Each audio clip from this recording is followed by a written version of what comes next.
Lola is a waitress on a giant cruise liner. One night, after the restaurant closed, she found an expensive watch on the floor. She announced it on the cruiser's radio, and 3 people showed up to claim it. Roger showed Lola the tan line on his wrist and asked her to give him the watch back. Mary said she remembered dropping the watch near the entrance of the restaurant and wants it back. Susie kept asking if the watch was okay and if it was working. Lola decided that the watch belonged to Susie. Why? You've got 10 seconds.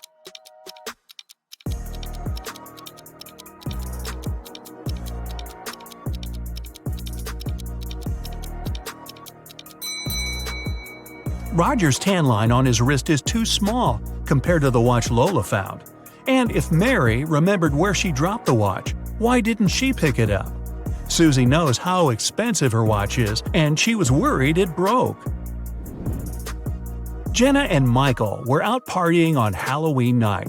Michael told Jenna she wouldn't dare to go to a 120-year-old abandoned castle on the other side of town. Rumor had it that a mad scientist used to live there. Without a second thought, Jenna started walking. She reached the house at 3 a.m. and the door was open. When she walked in, the crazy scientist showed up and told her, "I've got a riddle for you. If you answer it correctly, you're free to go. If not, I get to do my scientific experiments on you. A sphere has 3, a circle has 2, and a point has 0. What is it?" You've got 9 seconds to find out.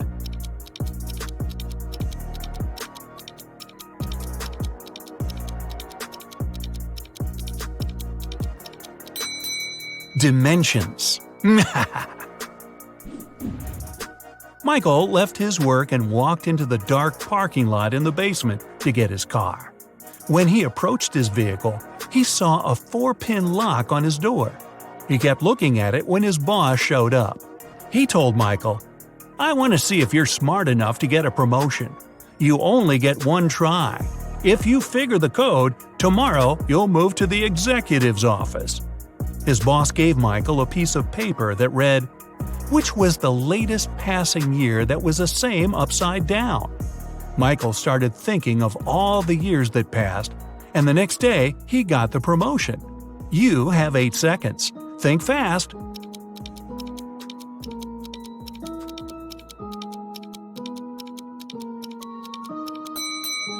It's 1961. Susie arrived at the dance studio for her rehearsal when she found her instructor unconscious on the floor. Next to him there was a broken vase. Someone must have hit him on the head. Susie called Detective Allen at the scene, and he was suspecting 3 people who entered the studio that day. William, another instructor, said he had an emergency private class with a celebrity and left before anyone showed up at the studio. Mason, a professional dancer, said he took the week off and dropped by today to give the keys back to the dance instructor because he forgot them in his bag when he left the day before.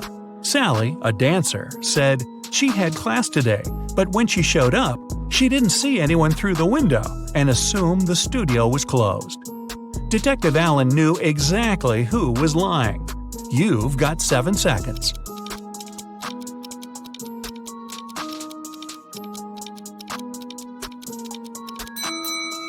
It was Sally.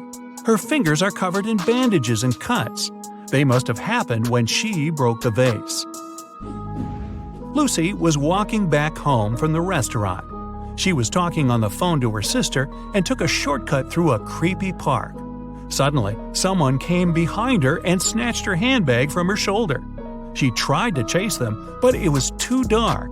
She only saw a figure going into the cinema. Lucy followed them there, and when she went in, she only saw 3 girls standing there and questioned them. The first girl said she just got there, and she's waiting for her friend to arrive. She said she's holding a big bag to sneak some food into the theater. The second girl said she missed the movie because she has a broken leg and it took her a while to get all the way to the cinema, so she's waiting for the next viewing. The third girl said she came back from her friend's house and wanted to see what movies are playing. Lucy took a good look at them and knew exactly who was lying. You've got 6 seconds.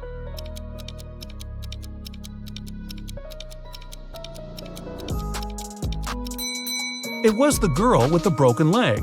Her left leg is broken, and instead of holding the crutch on the left to support her weight, she has it on the right side. Alex was at the park, snapping photos of trees and flowers for a photography competition. When he finished, he placed his camera on the bench and tried to disassemble his equipment to head back to his car.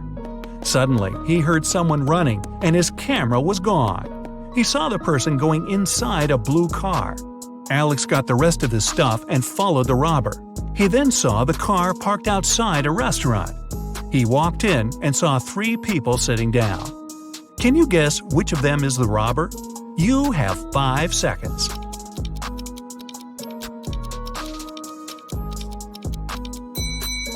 It's the one on the right looking at the menu.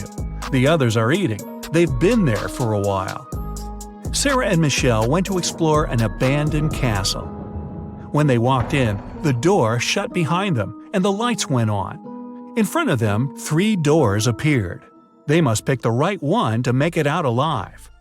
Behind the first door, there's a hungry crocodile that hasn't eaten in 2.5 years. Behind the second door, there's lava from a volcano that erupted 2 weeks ago.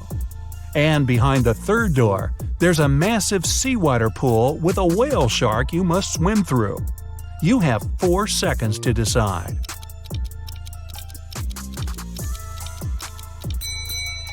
Crocodiles can go without food for 3 years, and lava can remain hot when it's well insulated for months. The best option is the whale shark. Even though it's a shark, we humans are indifferent to them. Tori was the lead actress in a movie. They were filming on a deserted island to make sure nobody was around to interrupt the scenes. The day before the shooting, Tori was found unconscious in her room, and the crew member called Detective Martin on the case. He interviewed 4 suspects. The producer said he'd be scouting the island to find a new location with a lake, and he didn't talk to anyone all day. The writer said he'd been making some adjustments to the scripts in his trailer.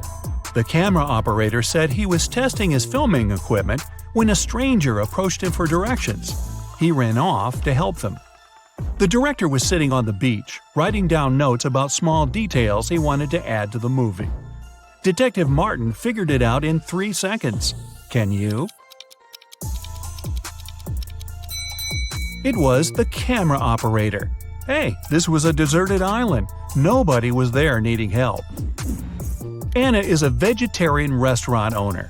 The day she opened the new restaurant, she invited her family to celebrate. Her sister came first, but found Anna unconscious on her office floor. She immediately called the police, and they questioned everyone that entered Anna's restaurant that day. The electrician said he came in for some final checks to make sure everything works. The cleaner said he came in for his shift, but Anna was okay before he left.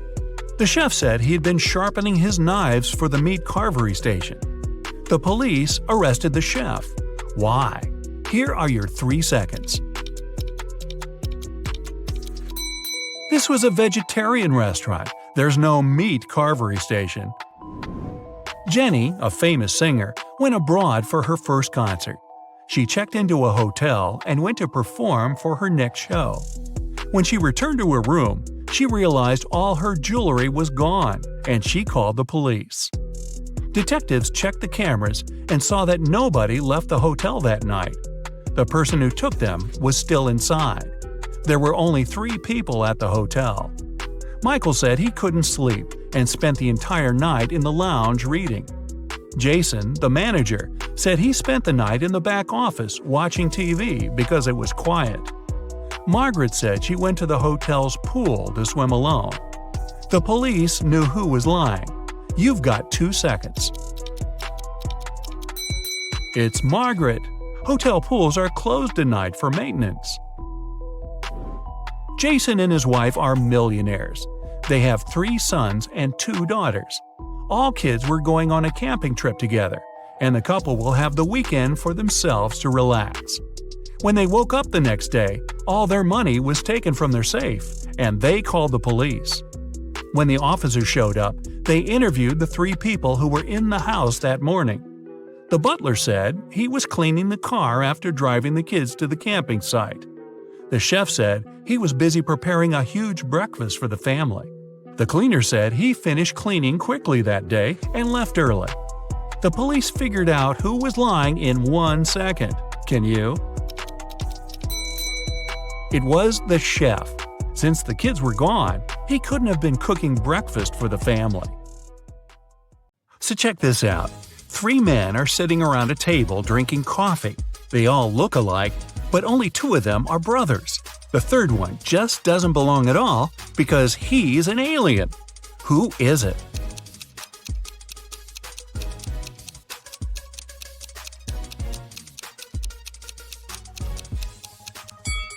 It's the man sitting on the right. He's got 12 fingers.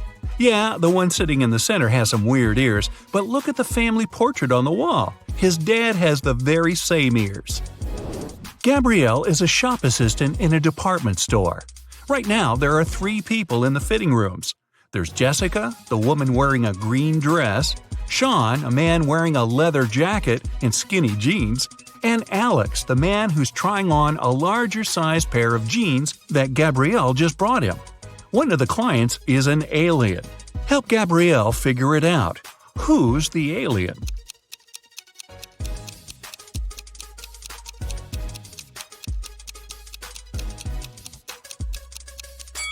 It's Alex. Take a closer look at his feet. Only a reptile or an alien would have feet like that. Jessica was walking through the dark woods. Suddenly, she saw a castle. Probably belonged to a witch or something. She was pretty curious and wanted to snoop around, but the door was locked. There was a note with a secret code attached to the gate, but she still needed to decipher it. If you want to enter my castle, crack this code. Can you crack this code?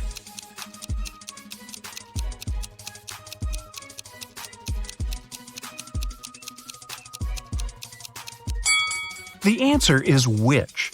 2 stars after wing means you need to get rid of the last 2 letters. Same goes for the word tea. For the word chair, you need to cut off the last 3 letters. See? Eric went to the supermarket and grabbed 2 oranges and a watermelon. It cost him $6. Helen went to the same supermarket. She grabbed a lemon, an orange, and a watermelon. She paid $8. The oranges, lemons, and watermelons all have different prices. What's more expensive, an orange or a lemon?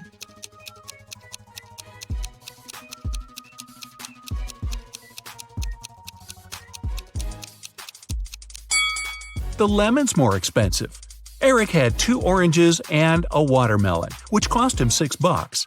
The 2 fruits have different prices, so it can't be 2 plus 2 plus 2. The only possible combination is 1 plus 1 plus 4. So the watermelon cost $4.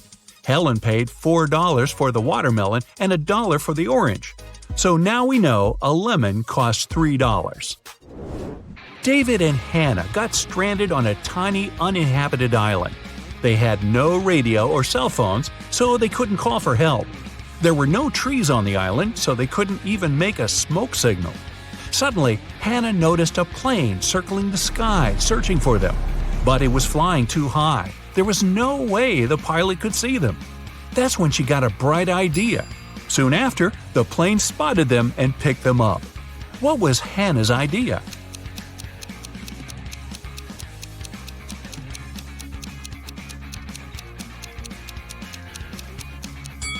She used rocks to spell out SOS on the sand. 3 turtles are walking one behind the other. The first one says, "There are 2 turtles behind me." The second one says, "There's 1 turtle behind me and another one right in front of me." The third one says, "There are 2 turtles in front of me and 1 more right behind me." Now, how's that possible?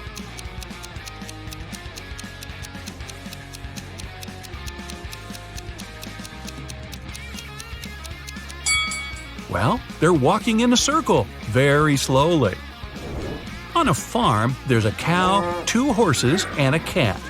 Farmer Jack drives up to his farm accompanied by his dog, Fluffy. How many feet are there on the farm?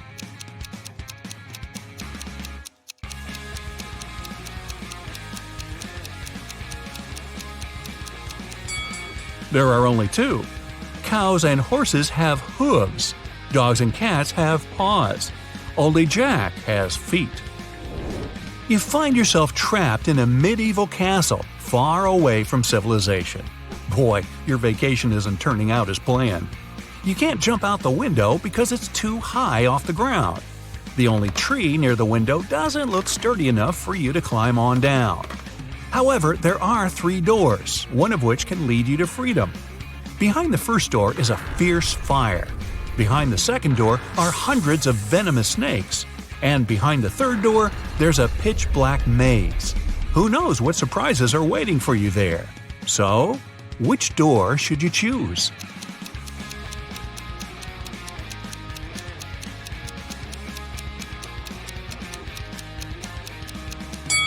The third door. You just need to break off a tree branch, turn it into a torch by lighting it in the first room, and go through the maze. At least you'll be able to see where you're going.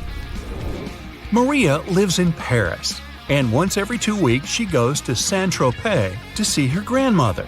She bought a ticket from the machine, finished her coffee, and headed to the train. But this weekend, something went wrong. She didn't make it to Saint-Tropez. Why not?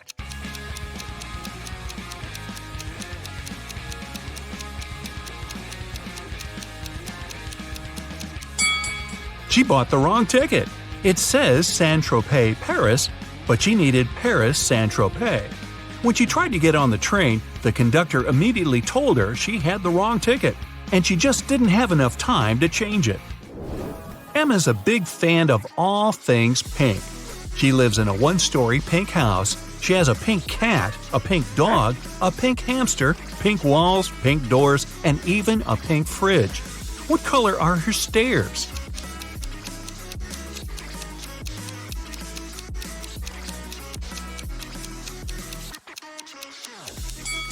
She doesn't have stairs. She lives in a 1-story house.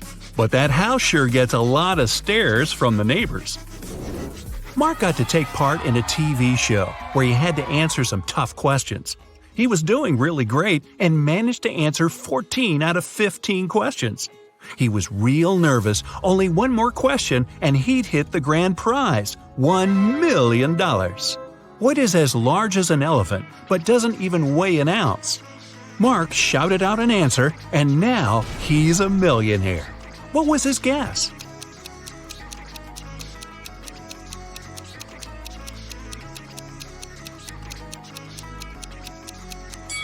It's shadow. It's as large as an elephant, but it's weightless.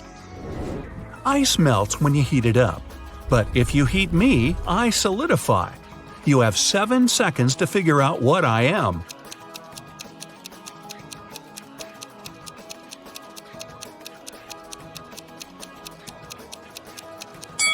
I'm an egg. Hey, don't crack me up. Paulo was on a mission to take some nature pics for his blog. As he was walking through the forest, he fell into a deep pit. He tried to climb out, but when he grabbed onto a rock, it broke off and water started to pour in. The pit was filling up fast. Paulo saw a deflated ball, an empty barrel, and a piece of wooden board. What should he use to get out of the pit?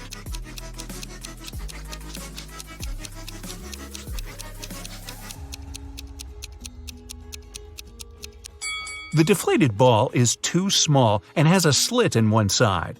The wooden board wouldn't support his weight. The best option is the empty barrel. It might just keep Paulo afloat. Anthony majored in accounting at the university. His roommates wanted to test his intelligence. They took 3 envelopes and wrote some messages on them. Then, they put the answers to Anthony's upcoming exam in one of the envelopes. Only one envelope has a truthful message written on it. The other 2 are lies. Anthony isn't allowed to open the envelopes before choosing. The first message read, "There are no exam answers here." The second read, "The exam answers are here." And the third message read, "The exam answers aren't in the second envelope." Which envelope has the exam answers in it?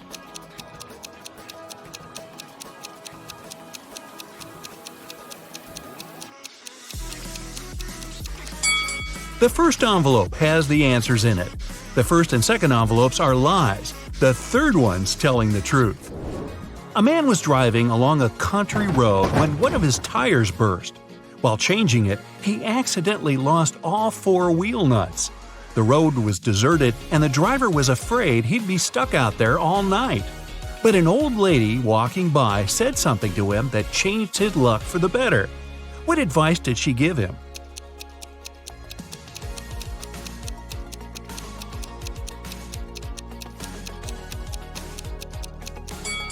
She told him to remove 1 nut from each of the other wheels and use them for the 4th tire. This way, he could get to the nearest service station. King Archibald had no one who could inherit his throne. That's why he decided to hold a contest to find a worthy successor. He gave a seed to every participant and announced that the person who grew the healthiest and most beautiful plant would become the next king or queen. On the final day of the competition, the king saw hundreds of people with plants of all sizes and shapes, but he ignored them all. He ended up choosing a lady holding a pot with nothing in it but moist dirt. How come she won?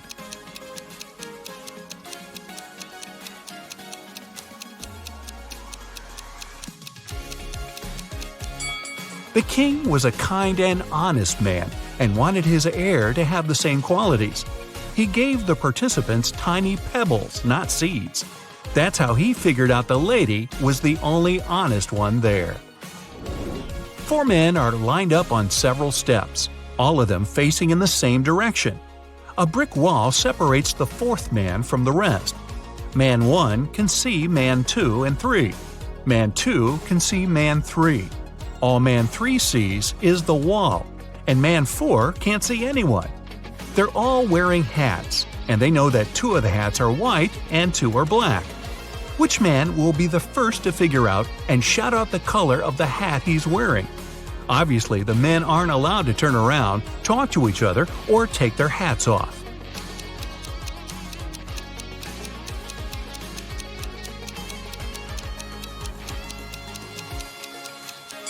It'll be man 2. Man 3 and man 4 can't see any other hats. Man 1 sees 1 black hat and 1 white hat, so his hat can be either white or black. Man 2 only sees 1 black hat, but he realizes that if he were also wearing a black hat, Man 1 would know his hat was white. And since Man 1 hasn't said anything, Man 2 must be wearing a white hat. And if you figured all that out, well, my hat's off to you. Noah wants to become a professional dancer, but the dance school only accepts applicants of over 17. He has 2 sisters. Noah's sister Jenny is twice as old as Noah. Noah's sister Nina is twice as young as Jenny. She turned 17 this year. Can Noah apply for his dream school this year?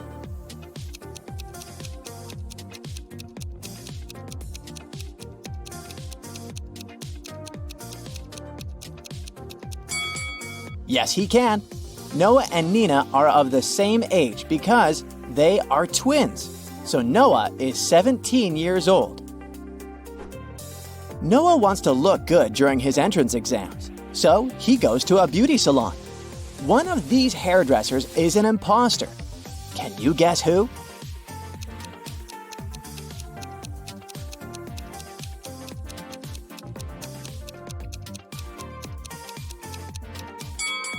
Look at the first guy. He doesn't have any scissors. Instead, he only has some spoons. So, he's the imposter. Noah's haircut is ready, and now it's time for rehearsal. Noah arrives at his dance studio. But unfortunately, he can't open the door. Someone changed the 6-digit password on the combination lock. Can you help him crack the code?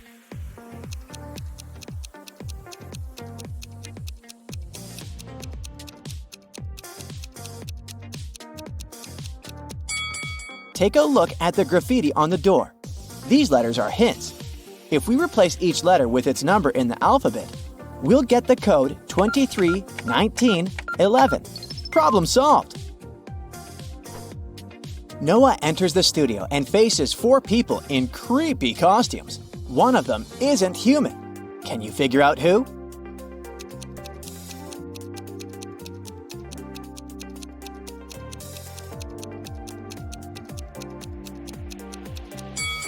The third guy is too transparent for a human being. Noah's dance teacher enters the room and the class begins. Can you spot anything suspicious?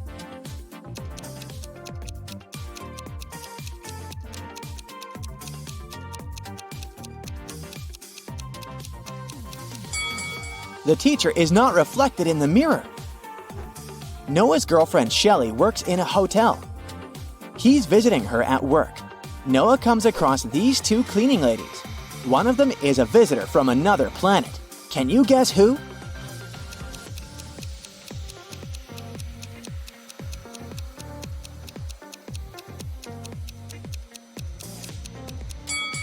Take a look at the lady in green. Her vacuum cleaner is unplugged, but it works.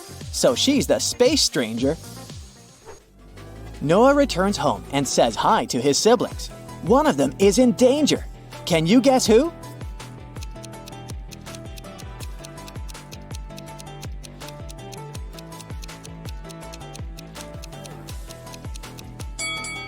Jenny mixed sugar and salt. That will make her dish terrible. Not a big deal, but Nina is painting her clothes. She's wearing a facial mask instead of a respirator mask. Her nose, mouth, and eyes are not protected at all, so she's in danger. Noah goes to the shopping mall. He comes across two couples. Both look happy together, but one of these couples has a huge conflict. Can you guess which couple?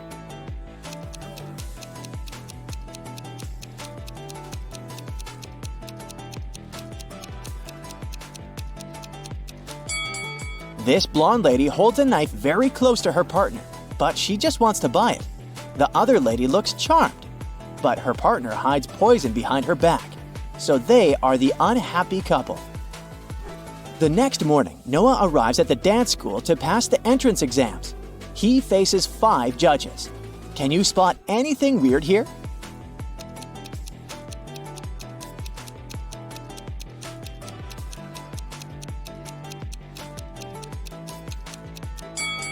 Take a look at the wall. The guy in the painting is moving. Noah begins to dance. Suddenly, he slips and falls. Someone spilled oil on the floor. The judge takes a break and tells Noah that he can try again after lunch. Noah wants to know who sabotaged him. He finds 3 suspects and questions them. Shelley says that she live-streamed on social media during Noah's performance. Bobby says that he was in the toilet because of anxiety. And Susie says that she was applying makeup in the dressing room. Who spilled the oil?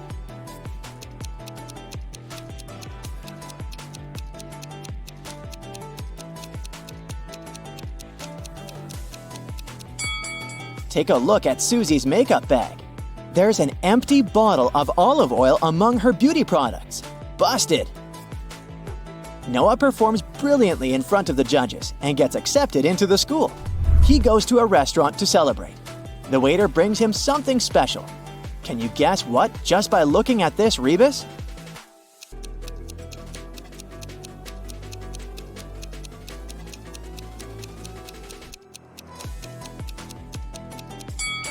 Mayonnaise! In the evening, Noah goes to a concert of his friend Donna. She's a famous singer. Donna's 3 biggest fans show up in the dressing room to meet her. After a while, Noah finds Donna unconscious and calls the police and an ambulance. All 3 of Donna's fans say they took her autographs and left. Noah searches the room and finds a temporary tattoo in the shape of Donna's signature. This means that one of these autographs is fake. Which one?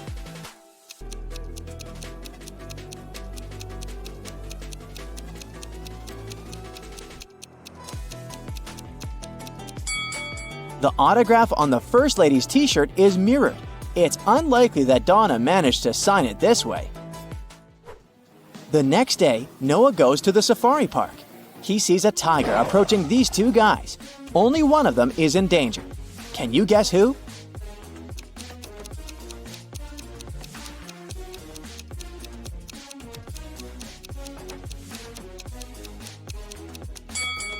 The guy on the left.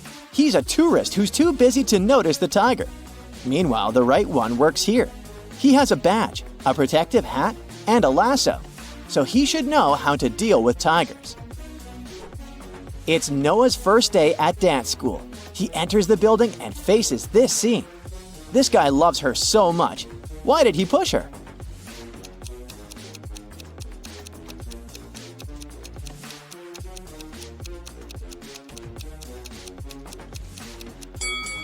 Look in the mirror.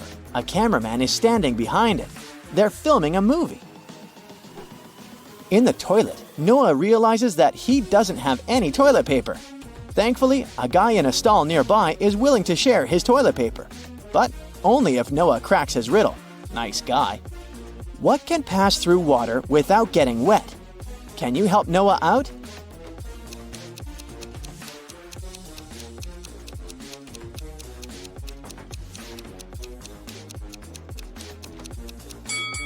The correct answer is light. Noah enters the local cafeteria. Harry, Aurora, and Carrie are drinking coffee. Meanwhile, Ellison, Lola, and Billy are drinking tea. What does Warren drink?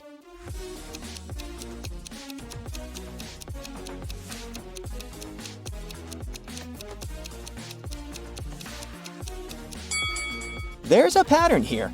The person with two R letters in their names drink coffee. And the people with two L's drink tea. Warren has two R's, so he must be drinking coffee. After classes, Noah takes a walk in the park. One of these people is a cop working undercover. Can you guess who?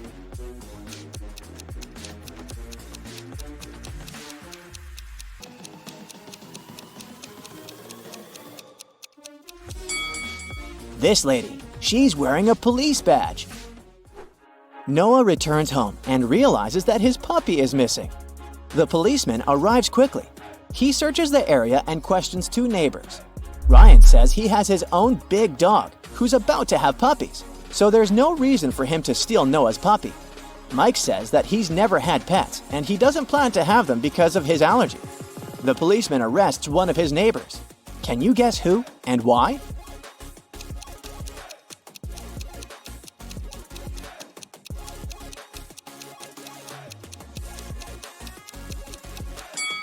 Mike stole the puppy. He has shopping bags from a pet shop in his house. Therefore, his story is fake. The next morning, Noah returns to the dance school. Oh no! Someone broke into his locker and stole his dancing shoes. Noah calls the security guard and they question 4 suspects. When Billy entered the dressing room, Noah's locker was already open. The cleaning lady says that she only entered this room once to wash the floors early in the morning. She didn't open any lockers. Mike says there's no point in stealing Noah's shoes because his feet are much bigger. And Warren says his parents can afford to buy the whole city, so why steal someone's cheap shoes? Who's lying?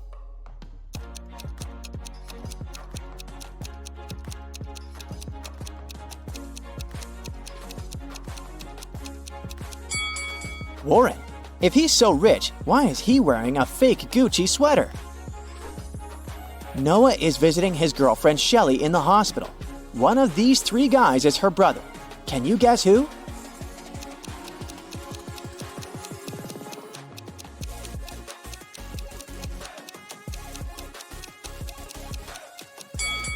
The third guy is her brother. They're twins, but with different hairstyles. Noah goes to buy some snacks for Shelly and gets lost in the hospital. He wanders around and finds another door with a combination lock, but he has to figure out the correct 4-digit code to open it. Can you help him?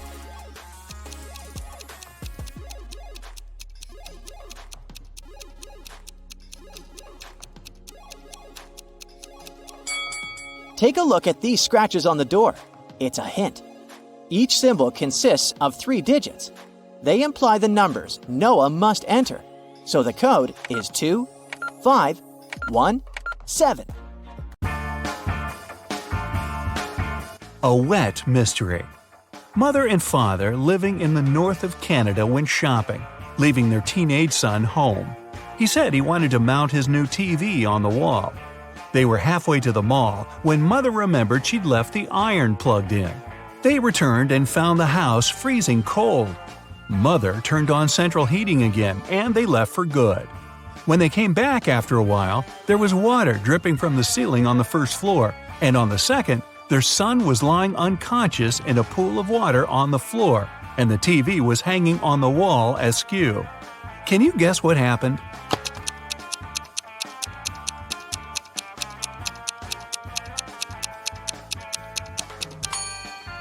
The young man hauled a big chunk of ice upstairs to stand on it while he mounted the TV.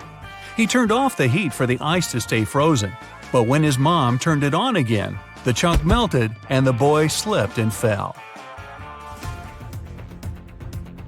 A code number. A detective who had been mere days away from cracking an international criminal gang has suddenly gone missing.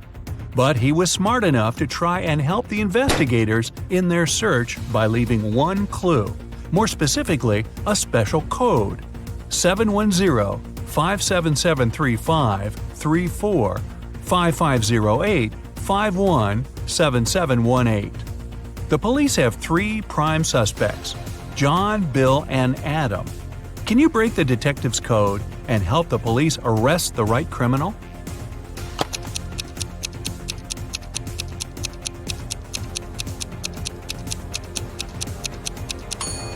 The numbers in the detective's code represent letters.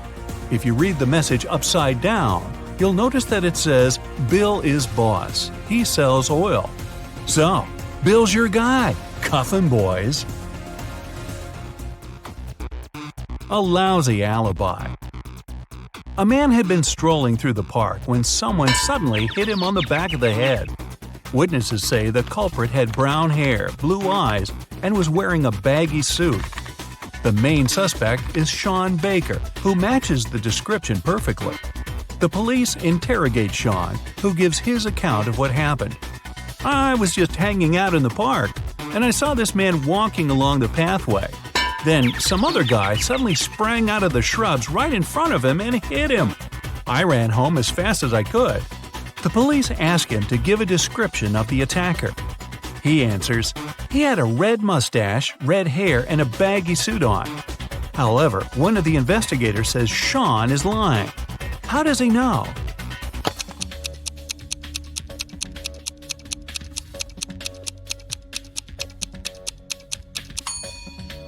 Sean claims that the attacker came up in front of the man, but that's complete nonsense. The man had been hit on the back of his head. Strange noises. Amy and Carl were lying in bed at night when they heard weird noises from their daughter Stacy's bedroom. Amy went to see and carefully opened the door, but saw her teenage daughter fast asleep and the noise stopped. The next night, it all happened again, and in the morning, Amy found a snakeskin lying under Emily's bed. Alarmed, the family searched the whole house but couldn't find the snake that left it. Still, the sound persisted every night. Can you guess where the snake was hiding?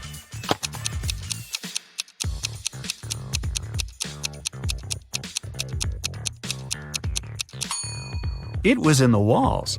At night, when it was quiet, the snake would crawl out in the open, but when everyone woke up again, it hid inside the pipes and between the boards. A careless granddaughter. Sally went to the drugstore to get some meds for her grandma. The pharmacist looked at the prescription and handed her 4 identical pills, 2 for pressure and another 2 for her legs. He warned Sally that grandma should take 1 of each kind a few hours before bedtime. The girl nodded and dropped the pills into her bag. As she got home, Sally realized what she did wrong. There were 4 completely identical pills in her bag, all mixed up. But when it was time for Grandma to take the pills, Sally figured a way out. What did she do?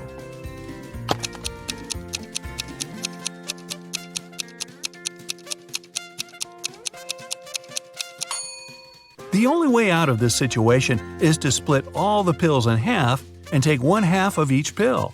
This way, Grandma will definitely get the right meds. The chicken matter. Sally's grandma, yep, that same one, got 3 hens that gave her 3 eggs in 3 days. When Sally found this out, she decided selling eggs could be a good business. So she got her grandma 12 more hens of the same kind.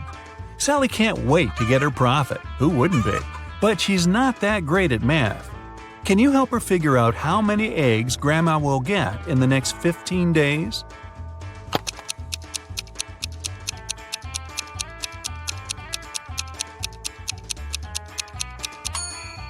Three hens brought Grandma 3 eggs in 3 days. It means one hen brings 1 egg once in 3 days. So it'll give 5 eggs in 15 days. Now that we've got 15 hens, we can easily multiply the numbers and get 75 eggs in 15 days. A window to freedom. Jack is thrown in a cell with a dirt floor and only one window positioned so high no one could reach it. The cell is empty except for a shovel. It's dry and hot in there, but Jack won't get any food or drink anytime soon. He has only 2 days to break out of his cell. Digging a tunnel would take at least a week. How should Jack escape?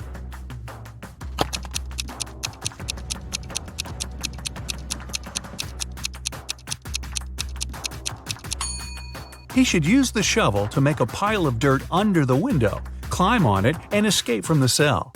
Seriously, who secures prisoners this way? Back to school. On the first day of the school year, a geography teacher vanished. The police had as many as 4 suspects. They were the gardener, the math teacher, the coach, and the school principal. The sticking point was that they all had alibis. The gardener was cutting bushes. The math teacher was holding a mid-year test. The coach was playing basketball. The principal was in the office with parents of one of the students. Despite this, the culprit was arrested immediately. Can you guess how the police solved the mystery?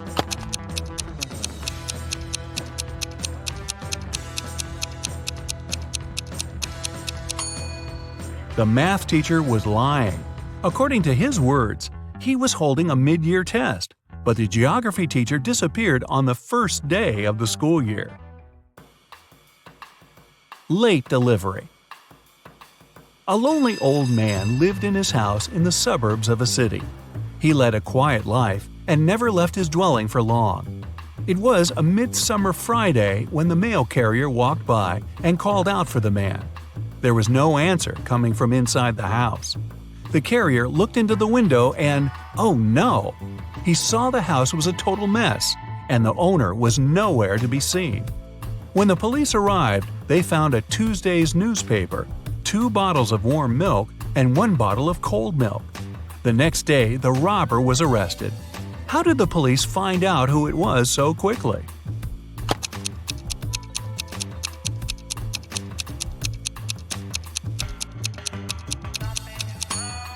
It was obviously the mail carrier. He knew that no one in that house would read a newspaper on Wednesday or Thursday. That's why he only came on Friday.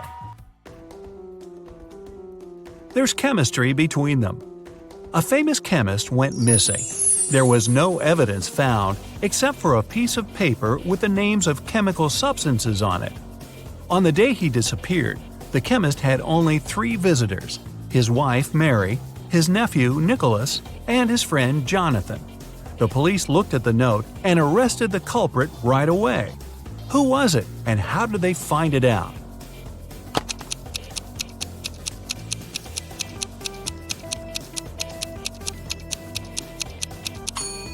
It was Nicholas, the chemist's nephew. If you combine the short names of the chemical substances on the paper, you'll get his name: Nicolas.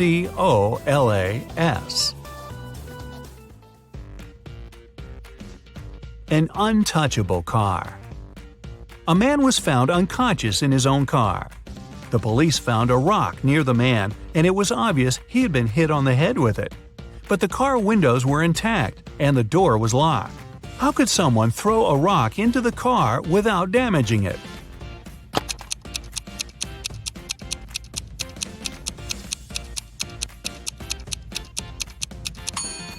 The car was a convertible, and when the rock was thrown, the roof had been down. A public collapse. One city was having a rough patch. Its schools, hotels, and public transport weren't functioning because of a strike that had already lasted for several weeks. One night, someone hit the mayor of the city over the head. The man was rushed to a hospital, and the police arrested 3 suspects. Brandon stated that he had been walking along the street when he heard someone scream, but it was too dark and he couldn't see anything. John confirmed that he had heard a call for help as well, but he was too scared to check it out. As for Dylan, he claimed that he had been waiting for a bus at a bus stop and hadn't heard anything. Who attacked the mayor?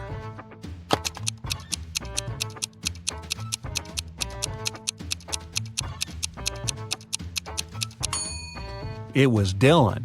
He couldn't be waiting for a bus since they hadn't been running for several weeks because of the strike.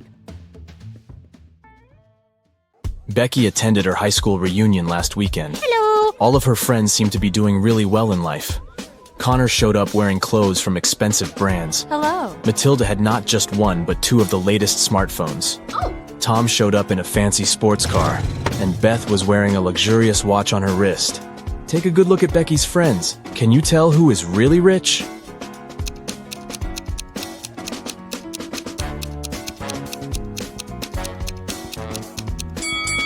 Well, let's see. If you look closely, Connor didn't take off the tags from his clothes. This probably means that he's planning on returning them after the reunion. Yeah. Matilda's phones are fake. Look at the label. It's just a copy of the original brand. Ah! And Beth's watch is way bigger than her wrist, which means that the watch is not really hers. So, Tom is probably the richest person at the reunion. Oh, yeah. Amy's favorite band is in town, and she really wants to go to their concert. She asks her stepmother if she can go, but she says she will only allow Amy to go if she does a series of things for her. Oh! The first thing the stepmother asks is for Amy to bring her some water in a colander. To get this right, Amy needs to think outside the box. Okay. Can you help Amy figure out how she can do that?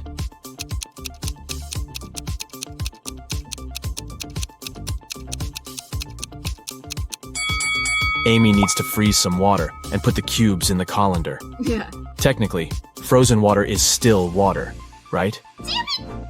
Next, her stepmother asks Amy to pick out the perfect evening dress for her. Amy walks into her stepmother's closet, and there are 3 dresses, a red, a green, and a blue. Take a look at the picture. Which dress should Amy choose?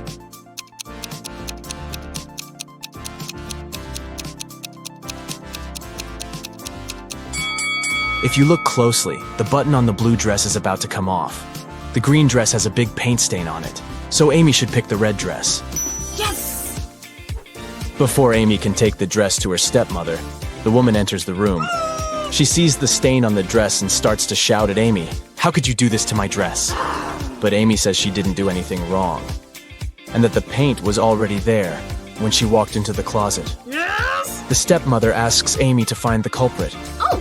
If she could figure out who had stained her dress, then Amy could go to the concert. Okay. The 3 main suspects are Amy's stepsisters, Ella, Bella, and Gabriella. What? They don't like Amy, so it's likely that one of them splashed paint on their mother's dress in order to frame her. When the stepsisters are out of the house, Amy sneaks into their bedroom to try to find the culprit. Take a look at the room. The first bed belongs to Ella, the second belongs to Bella, and the third bed belongs to Gabriella. Can you tell who did it?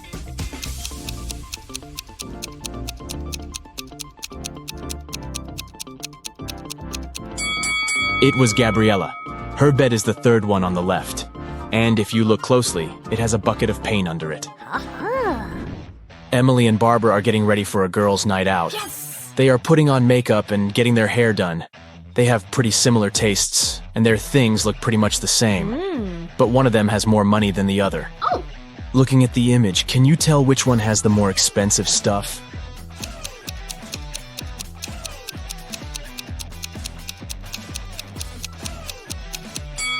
Take a look at Barbara. Her dress kind of gives it away since it's obviously a knockoff. So Emily is the one with the more expensive stuff.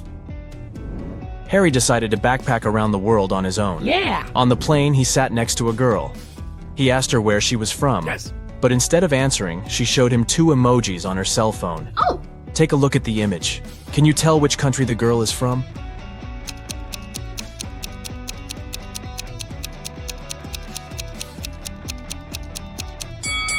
Let's see. That's an iron and a piece of land. I guess she's from Ireland? As soon as Harry landed in Paris, he went strolling along the streets to find a place to stay. He found a cute little hotel and decided to go inside. Big mistake. Why?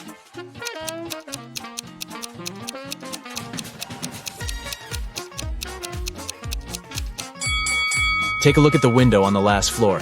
It looks like there's a ghost. Yikes. I'd look for another place to stay if I were him. After he found a better hotel to stay in, he decided to get lunch. He ordered the classic French onion soup. But when his dish came, it was filled with cockroaches. He called the restaurant's manager to tell them about the incident. The manager said, "This is unacceptable. I will find the person who did this and fire them immediately." There were 3 suspects. The cook said that he had prepared the soup as usual. It was okay when he passed it to the waiter. The waiter said that he hadn't touched the soup. He just served it to Harry and hurried to take the order from another table. The manager also questioned the cleaner, who said that he had spent the last hours cleaning the bathroom and had no idea what the fuss was about. Can you tell who is guilty?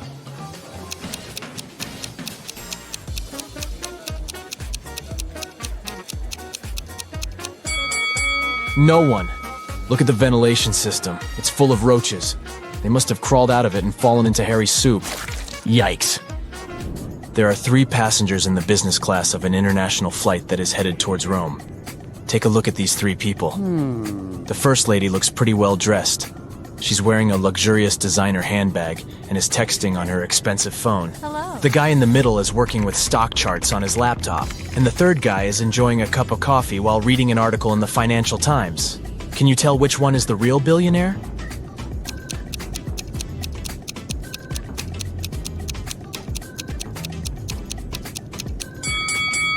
Let's see. The woman may look well dressed, but if you see the tag on her clothes, it says 100% polyester. It's unlikely that a billionaire would wear something like this. The guy working with stock charts is wearing old, ripped shoes. I doubt that's a fashion choice, so he's probably not a billionaire. Oh. That leaves us the last guy. If you look closely, the article he is reading is about him. The title of the article is The World's Newest Billionaire. Oh, yeah. I guess we found our guy, huh? Detective Smith was called to investigate a burglary at the city's museum. Oh. A priceless diamond disappeared, and the thief left no trace behind. After analyzing the museum's security cameras, Detective Smith gathered 3 suspects: the security guard, the museum's curator, and a visitor.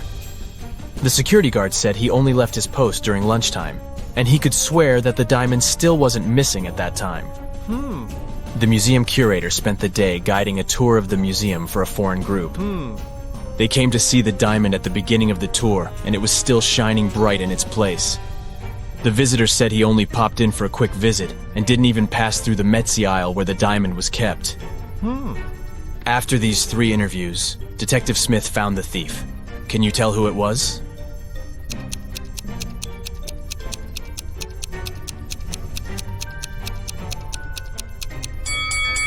It was the visitor.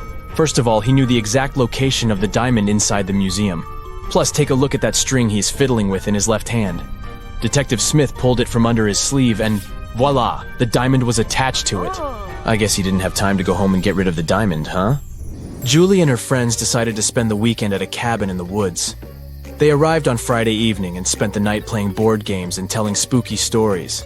When they woke up on Saturday morning, they found that someone had stolen all their food supply. The door's glass was shattered, but other than that, there were no signs of who could have done it. So the group decided to search the surrounding woods to see if they could find the culprit. Take a good look at the scene the group stumbled upon and see if you can find out who took their food.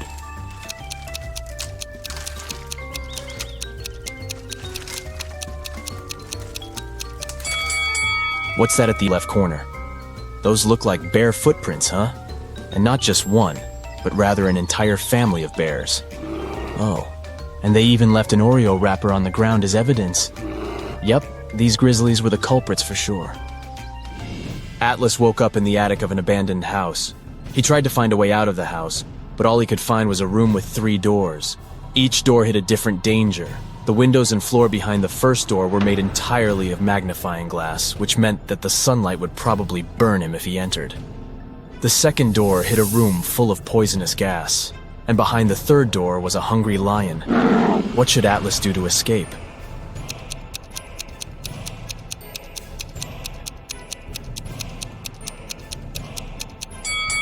He should wait until it's nighttime and use the first door.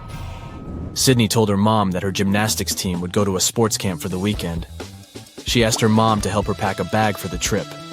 Her mother packed everything she thought her daughter would need. When Sydney came back from the weekend, she was telling her mother all about the trip. But somewhere during the conversation, she asked her mother why she hadn't packed a toothbrush. The mother immediately knew Sydney was lying about where she had really been that weekend. How?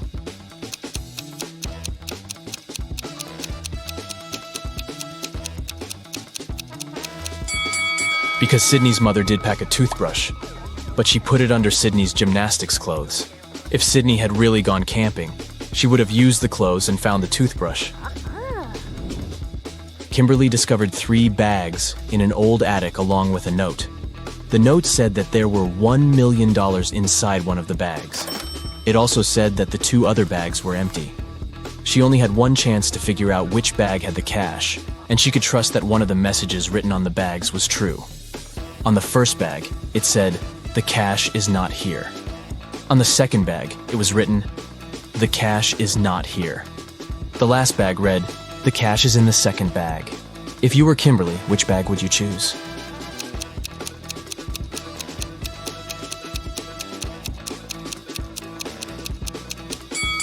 You should choose the first bag. If only one of the clues is true, then the money is in the first bag. The police have been after Mr. Burke for many years, trying to prove he's involved in illicit activities, but they never managed to catch him. One day, Detective Lawrence decided to make a surprise visit to Mr. Burke's office. As soon as the detective arrived, Mr. Burke's secretary said he was away on a business trip. The detective asked to see Mr. Burke's office and took a picture of it, but he wasn't allowed to touch anything without a warrant. So, Detective Lawrence went back to the station and got a warrant. When he returned to Mr. Burke's office, he noticed someone had been in there. Take a look at both pictures and try to find out what Detective Lawrence saw.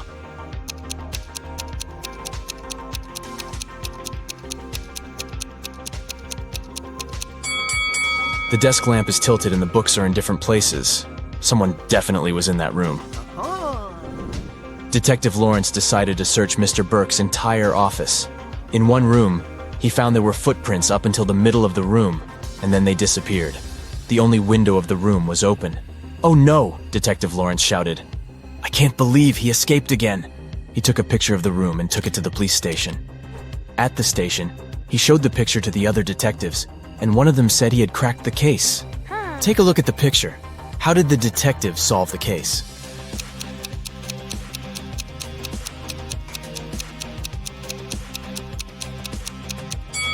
The detective understood that Mr. Burke was a shapeshifter. This explains why the footprints didn't reach the window.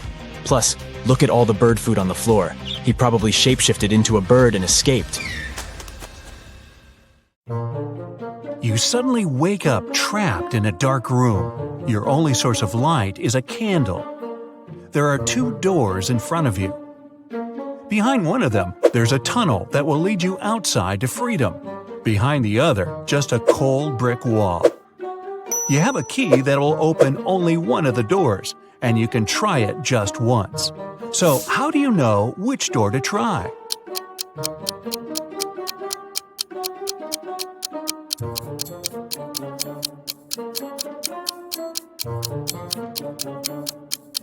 Hold the candle up to each keyhole. The flame will move near the door that leads outside.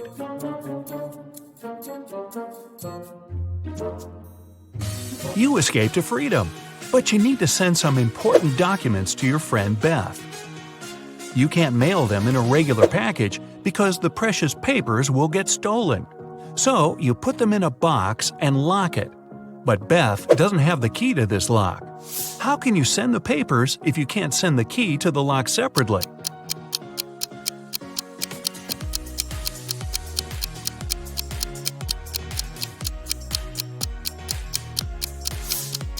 First, send the locked box to Beth. She'll attach her own lock and send the box back to you. Then remove your own lock and send the package again. Beth can then remove her lock and finally open the package. Bad news. You get a call one morning from Beth. She says the crucial documents were stolen from her office. They'd been on the desk the evening before, but are nowhere to be found this morning. You immediately go there to question the employees. In no time, you gather 3 suspects. Sean said he had been at the movies last night. Michael had taken his girlfriend to an amusement park. And Christina was at a prestigious art gallery. Who's lying?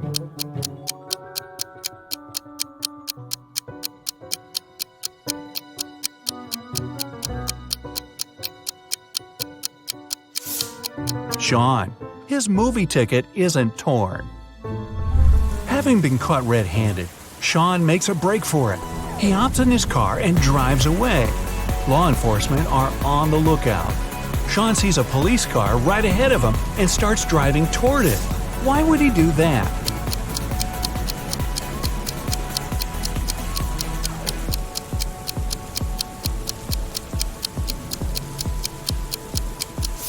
He was on a bridge. He needed to go toward the patrol car to get to the other side and make his escape. No such luck for poor Sean. He gets caught and locked up. But he starts hearing rumors of an inmate planning to break out. The guards have 2 suspects. First, a quiet bookworm who spends most of his days with his nose buried in sci-fi novels. The second, a big burly tattooed guy who's always working out. Who should Sean become friends with if he wants to get out of here?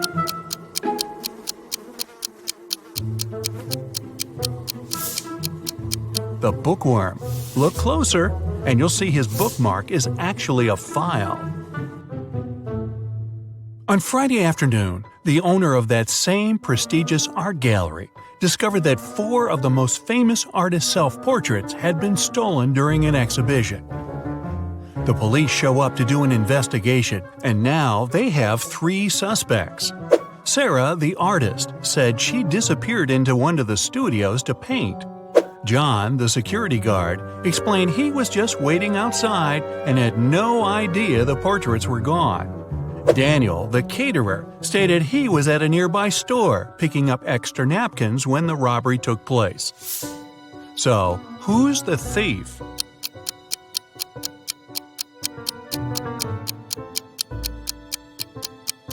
It's the security guard. He couldn't have known the stolen paintings were portraits if he was standing outside. As fate would have it, there was another incident that night. Michael, who never really liked what passed for art in modern times, rushed into the gallery and caused millions of dollars worth of damage to several paintings. Yet the gallery's owner thanked him for his actions. How come?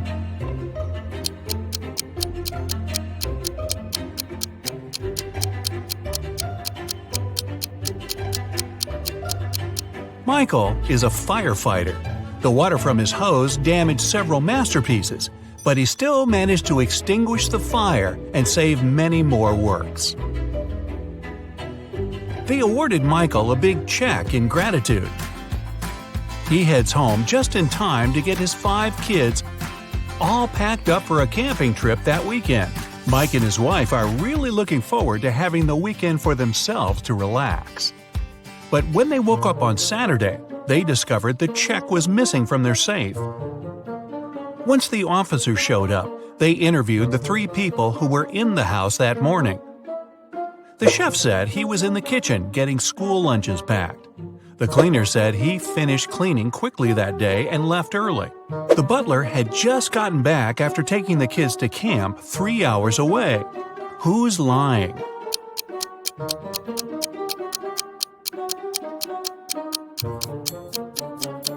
It's the chef. It's Saturday, so there's no school, and the kids have gone camping. Meanwhile, on the other side of town, a scientist is working on something bizarre. He invites Kevin and Claire as blind test subjects for his new serum invention. He gives them each a glass of ice-cold lemonade. Kevin drinks his fast, but Claire apprehensively waits to see the side effects on him first. After 2 hours, nothing happens, so she drinks her glass. 2 minutes later, her skin turns green. If both the drinks had the serum, why was only Claire affected?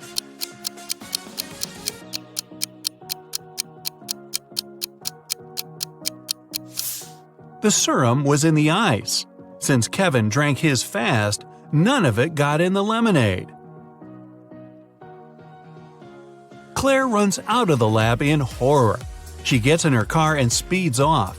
As she's driving down a long, empty road, one of her tires pops off. Good thing she has a spare in the trunk. But here's the problem. She now has no lug nuts to put the spare on with. So what should Claire do?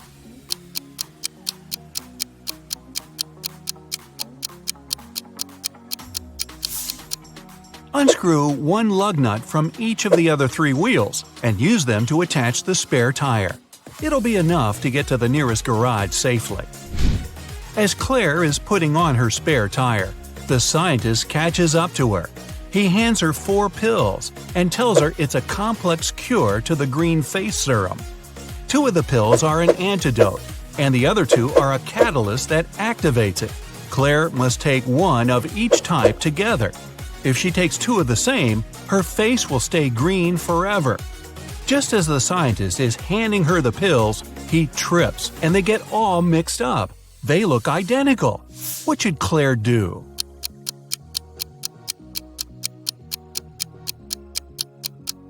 Grind the tablets up, mix all the powder together, and divide it in 2 parts.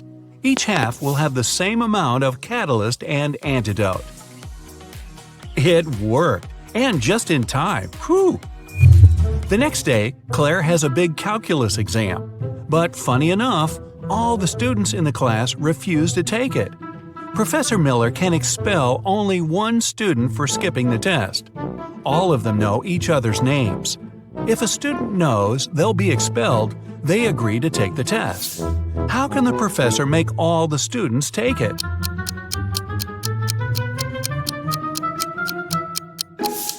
She should tell them she'll expel the student whose name comes first alphabetically. Then this person won't skip the test. The next person on the list won't skip either, and so on until the end of the list. The next day, class isn't any easier. Professor Miller grabs her cup of coffee, takes a sip, goes to set it down, and what's this? It's stuck to her hand. Somebody put glue on the cup, and she's got 3 suspects. Look carefully to find out which student is playing tricks on the professor.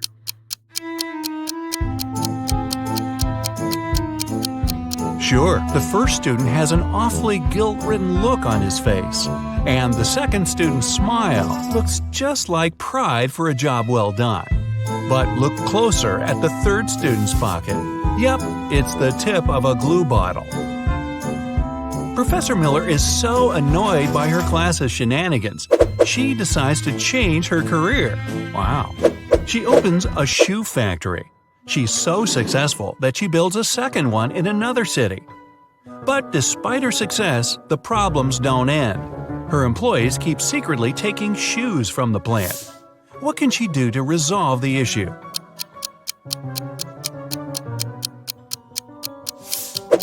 Have one of her factories start making only left shoes and the other only right ones. One of those shoe swipers is driving a semi-truck full of shoes to sell for a profit. He comes to a tunnel and there's a major problem. His truck is just an inch too tall. But he can still drive through the tunnel. How? Let some of the air out of the tires. It'll lower the truck just enough. When the shoe swiper gets through the tunnel, he comes to a fork in the road. One goes to the town, the other to never-ending wilderness. There are guides standing at each. The catch? One always tells the truth, the other always lies. The driver doesn't know who's who, and he's only allowed one question. What should he ask to find out which road goes to town?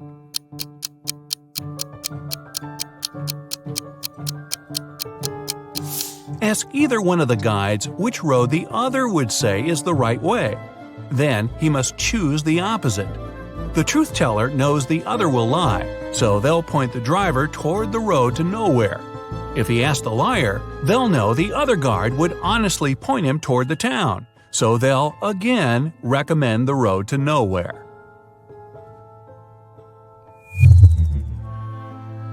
The shoe thief takes the road to town, but he has another puzzle to answer before he's allowed to enter. The guard at the gate asks him one simple question. What's the logic in the order of the following words? Fun, blue, bee, more, and dive.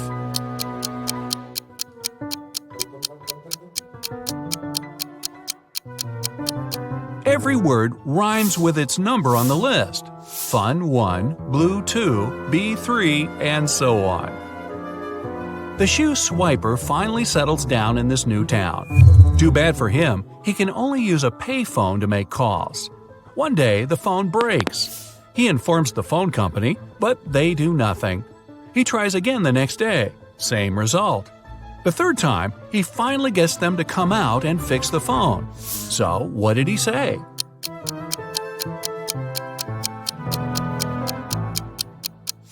He claimed that people were making calls without paying. You're a fast and furious racer on a tropical island. You find a new motorbike online and call the salesman to arrange a test drive. Later that day, you arrive at the meeting point and see two guys with two identical motorbikes. One of them is the seller you spoke with, and the other one is a scammer who wants to sell you a stolen vehicle. Who's deceiving you? Think carefully and feel free to leave your answer in the comments.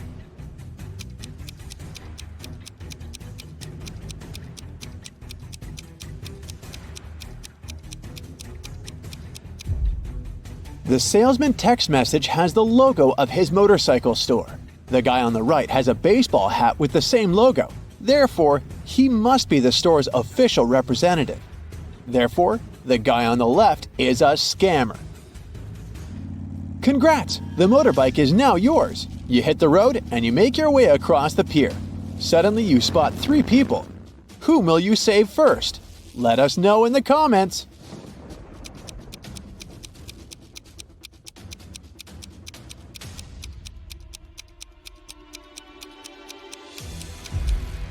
The teen is playing with a rattlesnake, which looks pretty dangerous. But luckily, it's not real, see? It has a barcode on the side, so it's just a toy. The lady is about to jump into the sea infested with sharks. But look carefully, she's just posing. Her boyfriend is filming a video. He's the only one who needs to be saved here because he's standing on rotten old wood. It's about to collapse. So he risks ending up swimming with sharks for real. You save the day and continue your ride. Oh no! The main road is closed for repairs. So you only have three options to return to your bungalow. The first route is the notorious mountain spiral road, known for its rockfalls. The second road is flat, but it leads through a jungle inhabited by crocodiles. And the third road is half flooded because it lies through the old cursed swamp. Which way will you choose to stay alive? Don't forget to share your answer in the comments section below.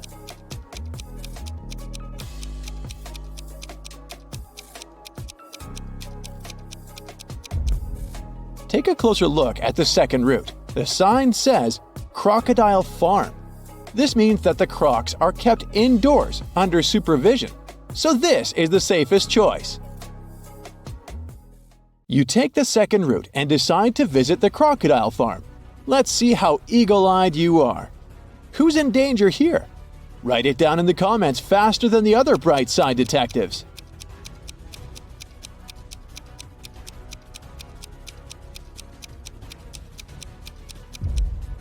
This tourist has crossed the barrier.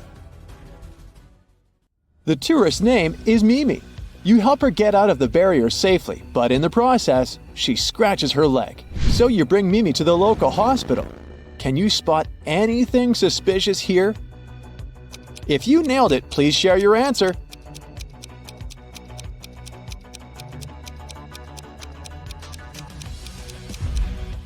Easy peasy. The windshield of this ambulance car is covered with white paint.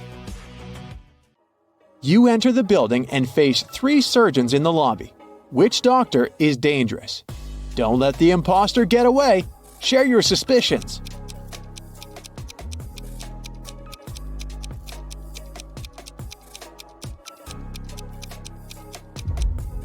The first doctor is sleeping, but maybe she's just tired after a long shift.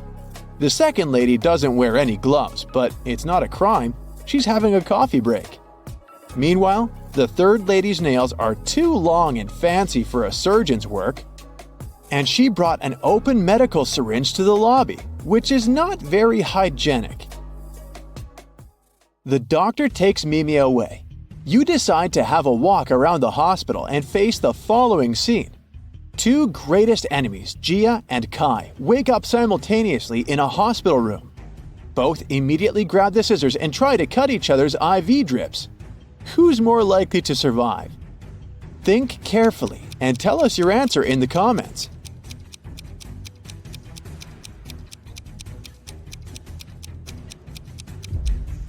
Someone whose drip is cut farther away from the arm has a better chance of surviving. This way, more medicine will manage to get into the body, and our hero will win extra time before the doctors arrive, so it's likely going to be Gia. You're starving, so you go to the local food court. Too late, it's already closed. Oh look, this kiosk is still working. There are 3 burgers left to choose from, but only one of them is safe to eat. Hit the like button if you can spot any poisoned food right away.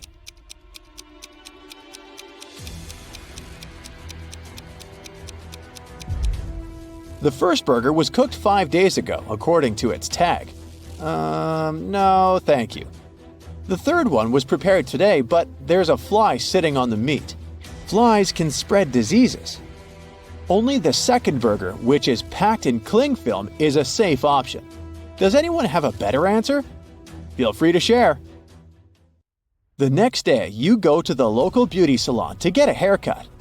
Unluckily, one of these hairdressers is a maniac. Write your answer in the comments if you can guess who.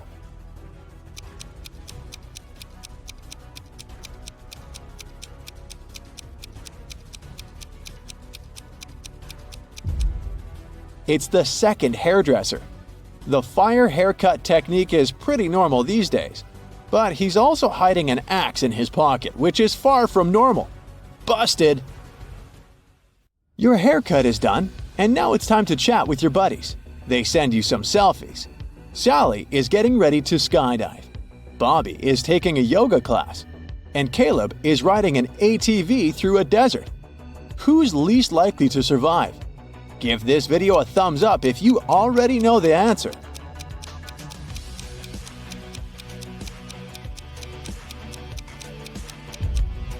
Although Bobby is twisted in an incredible position, his teacher is watching his back.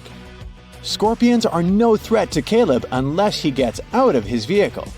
But take a look at Sally's picture. There's lightning in the sky. It's not safe to skydive in a thunderstorm. You're walking in the jungle and find 3 banana palms. One of them is poisonous. Can you guess which one?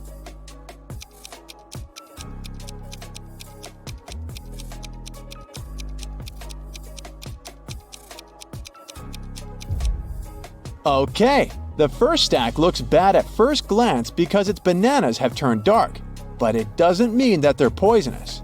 The third palm has the fewest bananas, so probably many people were eager to eat them.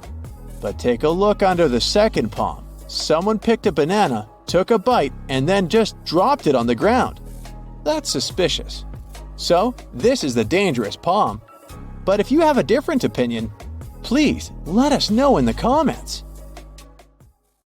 In the evening, you go to the local carnival. 3 ladies want to dance with you, but unfortunately, only one of them is a safe partner. Can you guess who's dangerous? Think carefully, and don't forget to share your thoughts in the comments.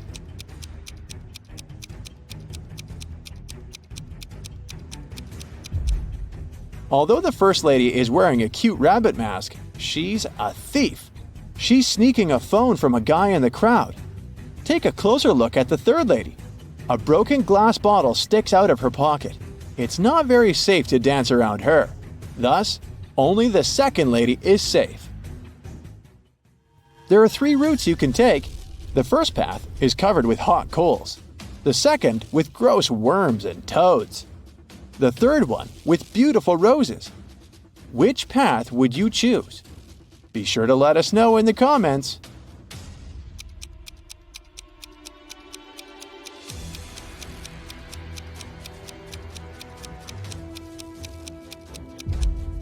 Hot coals can burn through your shoes and rose thorns can scratch your skin. So the second path is the best option. These creatures are no threat to humans. These 2 chefs cook over an open fire. One of them is in serious danger. If you already know who, hurry up to be the first to share it in the comments.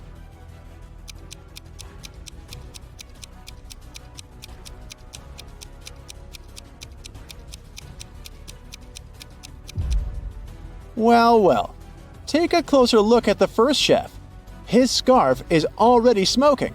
It's about to burst into flames. Fire alarm! The next day you go for a walk on the beach. There's an open shower on the shore. You spot 3 guys washing off the sand after swimming in the sea. Whom will you save?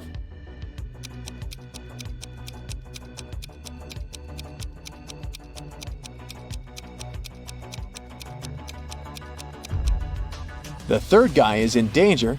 Take a look at the bottle he's using to wash his hair. It says bleach.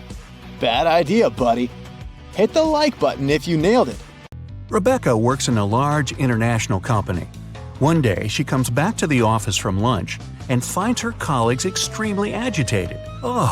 They hurry to tell the girl that someone knocked their HR manager out just an hour ago. The police have 3 suspects. Laura is an applicant. She says she was a bit angry with the HR manager. After all, he made her wait for ages, well past the time of her appointment. She stayed outside in the rain and probably caught a cold. And still, Laura says, I would never hit him. Plus, I'm too weak to do it. Gary, who works in the marketing department, claims he hasn't seen the HR manager since he arrived at work. He was having a meeting from the very morning till lunchtime. Jacob, from Research and Development, tells the police he rode his bike to a coffee shop to get his cappuccino. He's just come back. Who knocked the HR manager out?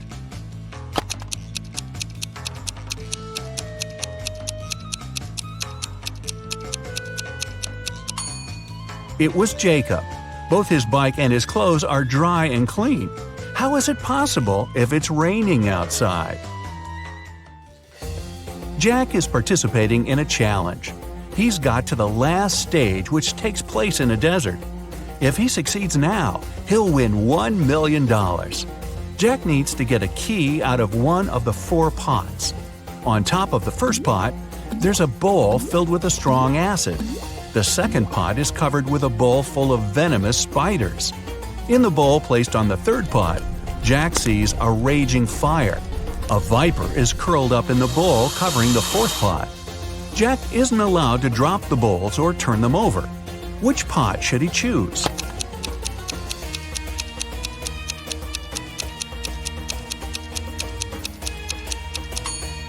The guy should choose the third bowl.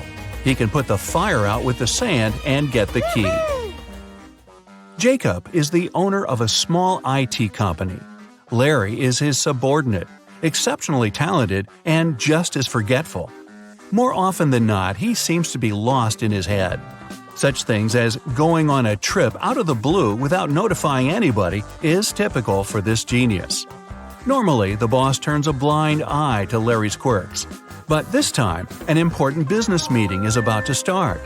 Jacob needs the data Larry has been working on, but the guy is nowhere to be found. He doesn't answer his phone, so no one can reach him. 1 hour before the meeting has to begin, Jacob can't wait any longer. He switches on Larry's computer, but it's password locked. The man tries some random combination of letters and numbers, but of course it's wrong. Suddenly, a tiny window appears on the screen. In this window, Jacob sees what seems to be a riddle. little little, late late. After puzzling over it for a while, the man types something in the window and sees the home screen. The computer is unlocked. What has Jacob written?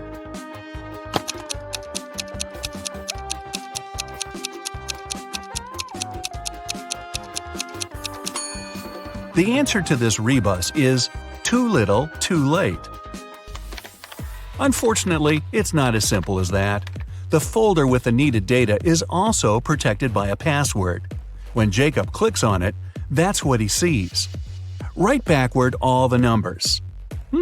Sounds like a tough task. Luckily, Jacob knows how Larry's brain works. He doesn't need much information to write the correct answer and, finally, get the information. What is the password?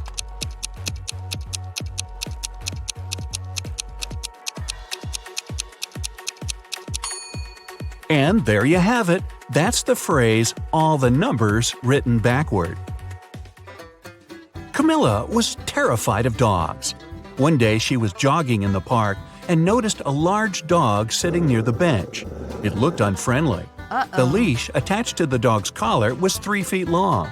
Camilla decided it would be safe to pass by if there was at least 7 feet of space between her and the pooch. But even being on a leash, the dog still managed to bite her. How come?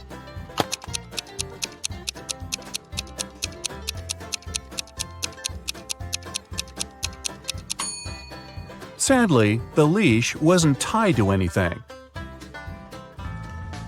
David's company develops new apps for smartphones. Right now, he's looking for a designer. He's got hundreds of applicants, but has chosen just 3 of them. Angela's resume says, "I'm 23 years old. I don't have a lot of experience, but I'm a fast learner and have already designed similar applications." Helen wrote in her resume, "I'm 26 and have 4 years of work experience. You should hire me because I've created lots of TikTok stories that have gone viral." And Eric's resume claims he's 28 years old with 7 years of work experience. He's designed tons of apps. He's been working for Google since the company was launched. David can hire only one person, but it's okay because only one applicant hasn't lied in their resume. Who is it?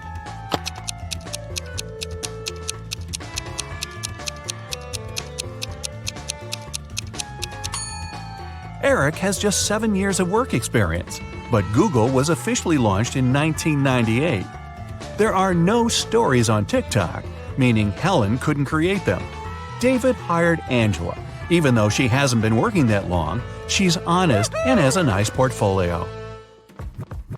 Kevin, a security guard in an amusement park, finds a boy standing near a roller coaster.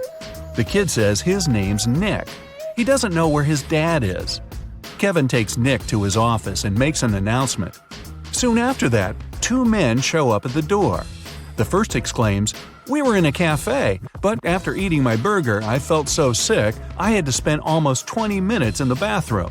When I got out, Nick wasn't around. I was so worried." The other man interrupts him. "We rode a roller coaster together. Then I told Nick to wait there and went to get us some hot dogs." Which man is Nick's father?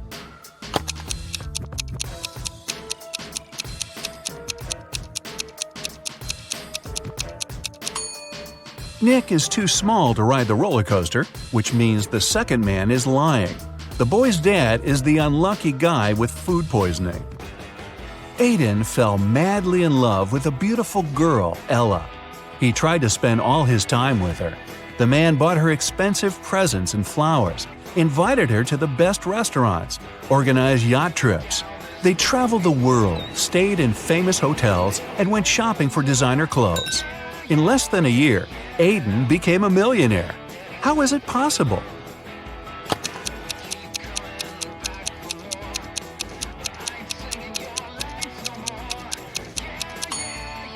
Well, before meeting Ella, the guy was a billionaire. Carter had a fast and successfully developing company until his main investor went bankrupt. Carter was desperate. He went to visit his best friend Justin, a coffee shop owner. "Cheer up," Justin exclaimed. "One rich businessman visits my cafe almost every day. He's here today, too. He's very mysterious and doesn't have any social media accounts. Few people know about his wealth, but I do. Go and introduce yourself." Justin pointed toward the back of the coffee shop. Carter went there and saw 3 men. Uh-oh. He hadn't asked his friend which one was the wealthy entrepreneur. He looked at the men attentively. In no time, he figured out who was the one he needed.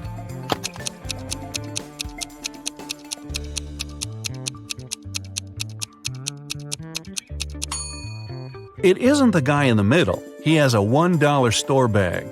The one on the right could be rich, but he's recording an Instagram story. And the businessman isn't active on any social media. This means the man Carter needs is on the left. Carter was right. The guy turned out to be a billionaire. He was impressed with Carter's business, but before signing the papers, he mentioned one condition. Carter had to prove he was prepared for all kinds of stressful situations. The man had nothing to do but agree to the challenge. After that, Carter was taken to a remote house and left alone. He was locked in a large room with no windows and 3 doors. Suddenly, the ceiling started to go down. At the same time, the room began to fill with water. Carter knew that behind the first door there was a powerful whirlpool that would take him under the surface in no time. The second door was hiding a school of vicious piranhas. And behind the third one, there was a deep pit with sharp wooden spikes at the bottom.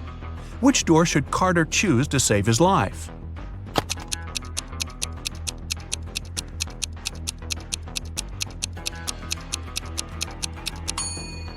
Carter picked the third door. Once the pit filled with water, he swam over the spikes and successfully escaped from the trap. When he returned to the office, the billionaire had already signed the contract. 3 friends agreed to hang out together on Friday night. One of them, Brian, was tasked with bringing pizza. But the guy was running extremely late. His friends were starving. Strangely, Brian wasn't picking up their calls. But in an hour or so, he sent them a selfie. In the photo, he was standing next to his car. In the following message, he wrote he had run out of gas. He was at a gas station, tanking his car up. But his friends didn't believe Brian's excuses. Why?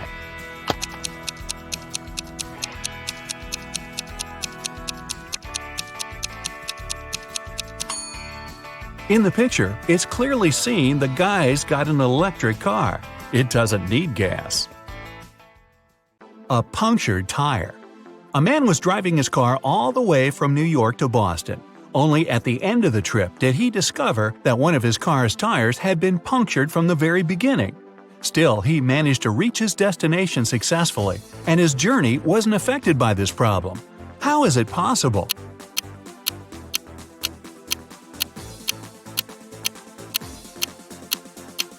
The punctured tire was the spare one. A tricky ploy. A big company director returned from lunch and discovered that his safe had been broken into and all the money had been taken from it. Inside, he saw a note, "Don't even consider calling the police." Well, the man did exactly the opposite. He called the police and told them he suspected that his half-brother David was to blame. One of the police officers visited David and asked him several questions, but the man showed the detective his right arm, which was in a cast. "Look, I broke my arm just a couple of days ago. I couldn't get into my brother's office or write a note." The police officer had nothing to do but leave. He decided to have lunch in a cafe across the road from David's apartment. Half an hour later, the detective noticed the man leaving home. At that very moment, the detective realized that the brother was guilty after all and rushed to arrest him. How did he understand?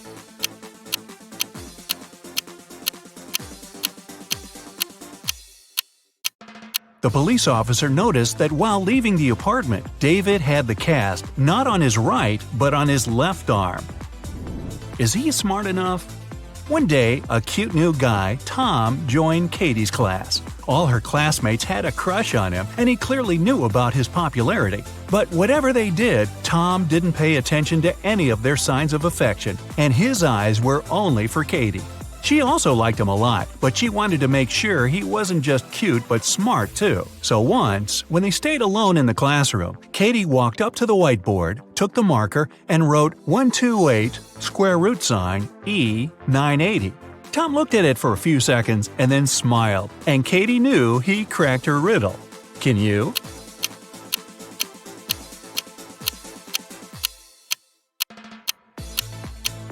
Mathematically, this riddle doesn't make any sense, but if you wipe the upper half of the whole expression, you'll get I love you. Takes a bit of wit, huh? A fired manager. Mark, Jim, and Bob work as managers in the same office. One day, one of them is fired, and one gets a promotion. The remaining manager wants to resign at first, but then changes his mind. You know that the one who's fired is older than the rest and single. Jim's younger than the manager who has decided to stay at work, and he doesn't know Bob's wife. Who's fired?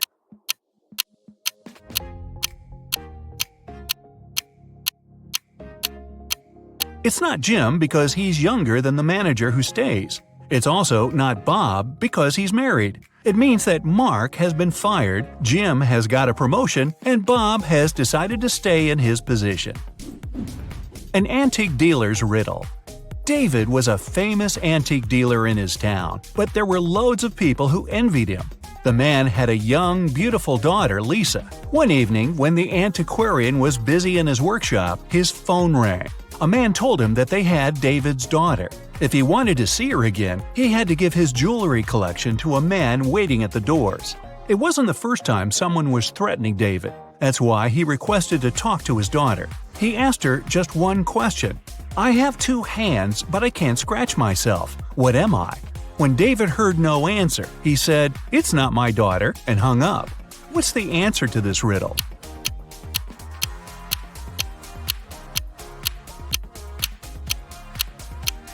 Lisa would know that her father was talking about a clock. A driver's problem. A man was driving along a countryside road when one of his car tires burst. While changing it, he accidentally lost all 4 wheel nuts. The road was deserted, and the driver was afraid he'd have to spend many hours waiting for someone who could give him a hand. But a kid passing by his vehicle said something that helped the man solve his problem. What advice did the child give the driver?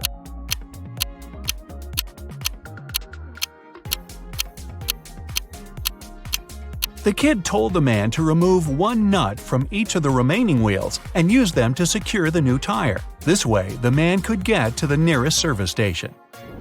Notorious shoplifters. Detectives had been trying to catch 2 infamous shoplifters for several years, and finally, after another case, they managed to capture one of the culprits. Police officers were interrogating him for 2 days, but he said nothing about the goods and money they'd taken or his accomplices' whereabouts. Still, in the next 24 hours, the detectives managed to find the place where the stuff was hidden. It was a small house in the suburbs. In its basement, there was a man who seemed very excited to see the police. He said he'd been trapped in the house already for a week. Nobody visited him, and he was starting to run out of food.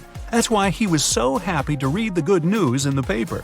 The police officers immediately realized it was the accomplice they'd been looking for. How?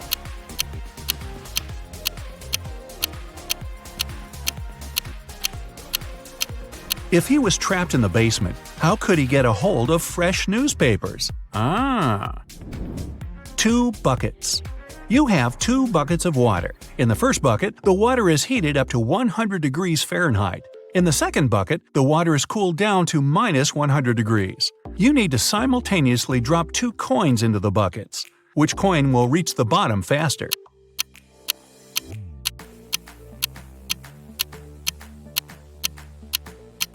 The coin thrown into the warm water. The other won't sink at all because the water in the bucket is frozen. Let it go. Important documents. John, the director of a big company, managed to persuade his partners to sign a super important agreement. He then put this document into a folder and left it on the table in his private office. When he returned to work the next morning, the folder was gone. Surprise, surprise. John gathered all the employees who were in the office at that time and questioned them. The cleaning lady said she had been busy washing the floor and hadn't paid attention to anything around. The designer explained he hadn't left his working place even once. What's more, being an artist, he didn't have any interest in agreement documents. The accountant admitted that he had entered John's office to have some documents signed, but once he noticed there was no one inside, he immediately left. Who took the folder with the agreement?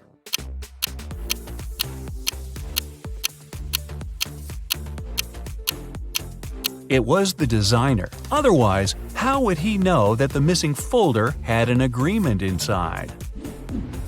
Socks puzzle. Matthew wears either only black or only white socks. One evening, he's in a hurry, getting ready for a romantic dinner with his girlfriend. Suddenly, the power goes out. The guy has 10 white and 10 black socks in his drawer, but all of them are mixed. If it's completely dark in the room and Matthew can't see anything, how many socks must he pull out of the drawer to get 2 matching ones?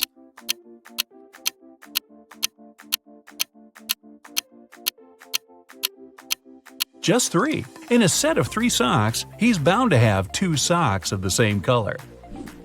A smart teacher. One day, a teacher decided to give her students a test, but all of them refused to take it. She could give detention for skipping the test to only one student. All of them knew each other's names. If a student knew they were going to get detention, they agreed to take the test. How could the teacher make all the students participate?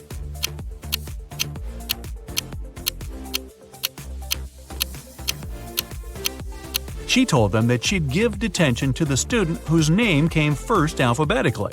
Then this person wouldn't skip the test. The next person on the list wouldn't skip as well, and so on until the end of the list. Hidden treasure. Martha really loved her little sister Mary, but once she had to go away for the whole day. She didn't want Mary to miss her too much or get bored. That's why she organized a treasure hunt for the girl. Before Martha left, she gave her little sister a map. She told the girl if she followed the instructions, she'd find a real treasure. Mary followed the map to a T. She made the exact number of steps and turned at all the right spots. She eventually got to the end and started digging. The little girl dug and dug, but still found nothing. Naturally, she was pretty upset. When Martha got back, she took the map and almost immediately found the treasure. How so?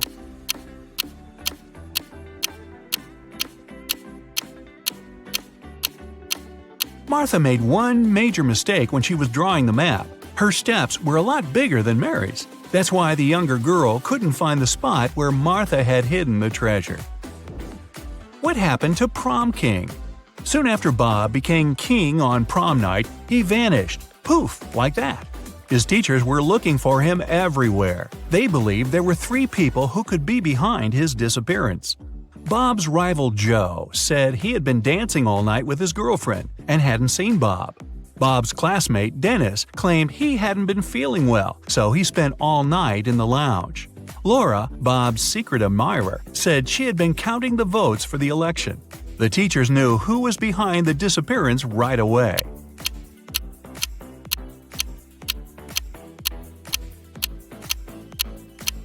It was Laura. Bob had already become prom king. She didn't need to count the votes. Sam's birthday.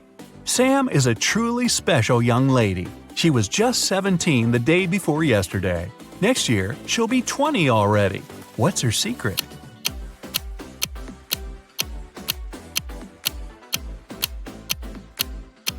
Sam's not a time traveler or anything. She was born on December 31st. So if today is January 1st, it's correct to say that she was 17 the day before yesterday. She turned 18 the next day. She'll be 19 on the last day of this year, and next year, she'll be 20. Detective Brightbrain was sitting in his office when his phone rang. Richard Brooks, a jeweler, said he had just been robbed. Brightbrain arrived immediately at the boutique, and Mr. Brooks explained what happened. I spent the entire morning showing diamond rings to a gentleman in a gray suit. He was extremely polite and knew a lot about diamonds. When I looked down to grab the store's most expensive ring, I felt someone hit me on the head. I fell forward, and when I woke up, the guy was gone. Brightbrain didn't ask any more questions. Instead, he wrote a report saying Mr. Brooks wasn't robbed. He was actually faking the whole thing. Take a look at the scene. How did Brightbrain come to that conclusion?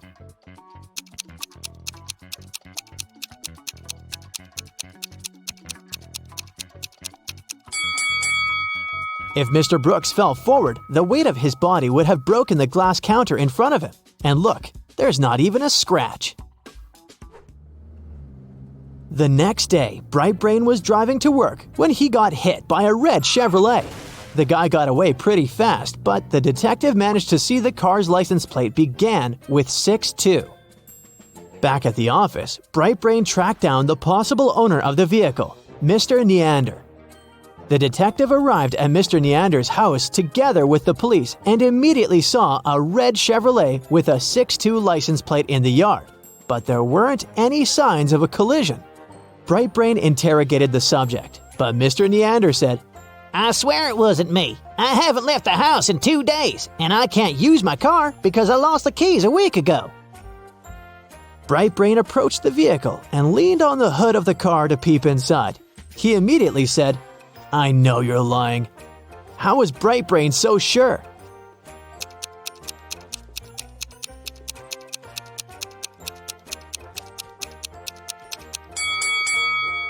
The detective tried the simplest way to detect whether a car had been recently used. He checked the temperature of the motor. As the hood was still warm, this showed that Mr. Neander was lying. During the month of December, a gang of robbers was operating in Bentonville. They walked dressed up as Santa Claus and broke into houses through chimneys. They put valuable goods into their Santa bags and walked straight out the door. When the neighbors saw them, they thought they were the real Santa. Finally, the police caught the entire gang. However, one of them claimed he was the real Santa and shouldn't be convicted for crimes he didn't commit. Detective Brightbrain was called to handle the case because he had seen the real Santa once when he was still a little child. He recalled that Santa was medium height. He was wearing a coat with 6 buttons, and there was a pocket on the right. He also said that Santa's belt buckle was square. Take a look at the footage from the police station. Can you figure out who the real Santa is?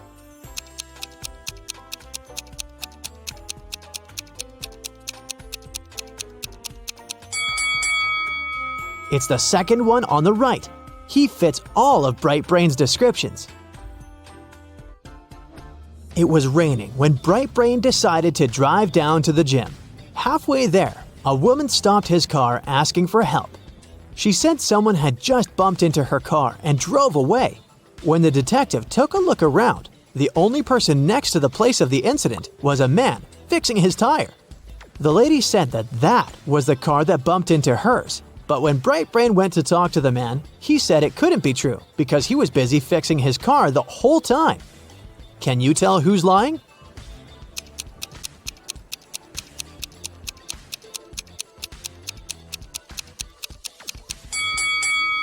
It's the guy fixing his car.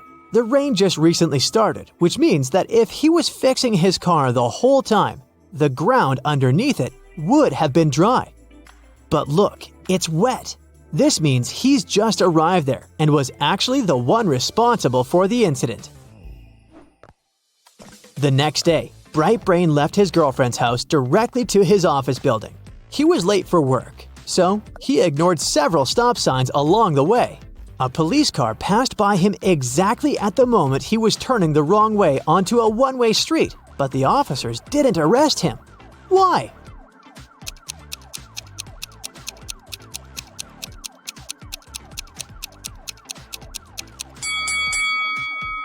Because the detective was walking, not driving a car. Duh! Around 8 in the morning the next day, Detective Brightbrain was on his way to get coffee when he saw a robbery happen. A masked person ran off with a woman's wallet. The detective ran after the thief and saw him entering a coffee shop. When Brightbrain went inside, he searched for the thief but couldn't find them. The person had taken their mask off. He told the coffee shop owner that one of their clients was a thief, and the owner closed down the shop so that the detective could question the people there. The first person he interrogated was Allie. She said she had been in the coffee shop for the last 3 hours, working on her laptop. Brian said he had just come inside to get an espresso to go. Catherine said she had just started eating her breakfast and didn't see anything suspicious going on. Lastly, he interrogated John, the coffee shop owner. He said he opened the shop at 7 a.m. and hadn't left the place since then. Bright Brain knew immediately who had done it. Can you guess who it was?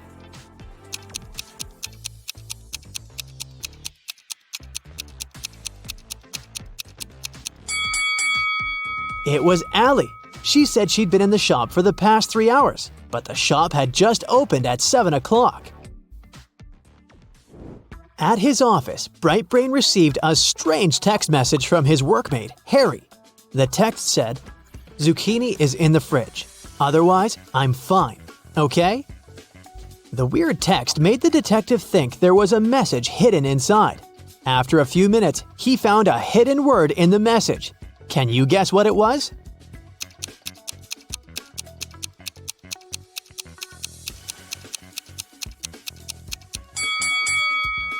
If you pay attention closely, the first letter of each line can be mixed together to form the word zoo. Quickly, Bright Brain grabbed his things and drove to the local zoo. He arrived at the zoo and immediately saw the entrance to a secret passageway. The passageway led him to a network of underground tunnels. At the entrance to the first tunnel, there were venomous rats. At the entrance to the second tunnel, there was an explosive about to go off in 5 minutes. And at the entrance to the last tunnel, there was toxic gas. Which tunnel should he choose?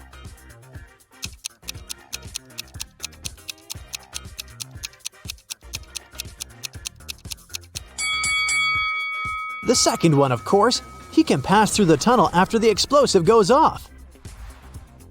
At the end of the tunnel, he found himself in a dark room. As soon as he entered, the door locked behind him and he was stuck. The room was empty except for another door at the other end of the room. That door was sealed with a letter combination lock. There was a slip of paper with the following hint written on it: P plus 3, N minus 1, B minus 1, N plus 4, S plus 1. What's the code word?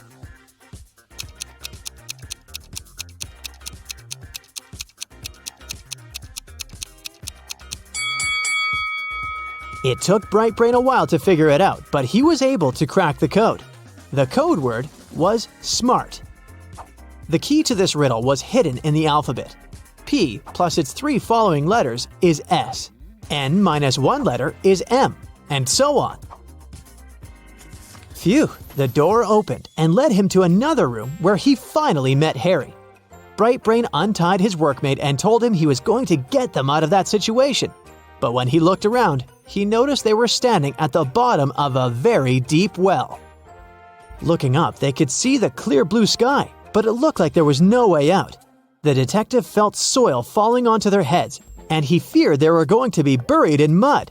Luckily, in an hour, both men made it out of the well alive. How did they manage to get out?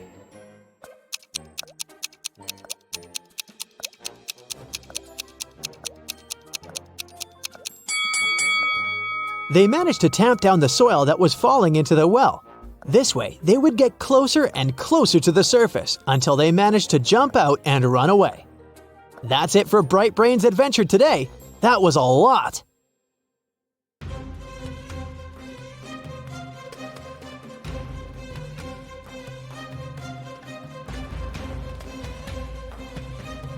Yeah. Hey, my dear detective, I need your help today. Or rather, not me, but Gemma. She works as a manager at a large supermarket, and one morning, she receives a strange message. There's a thief among your customers. Beware. Oh, no. Gemma runs out of her office and sees 3 people who look suspicious. Can you help Gemma figure out who the real shoplifter is?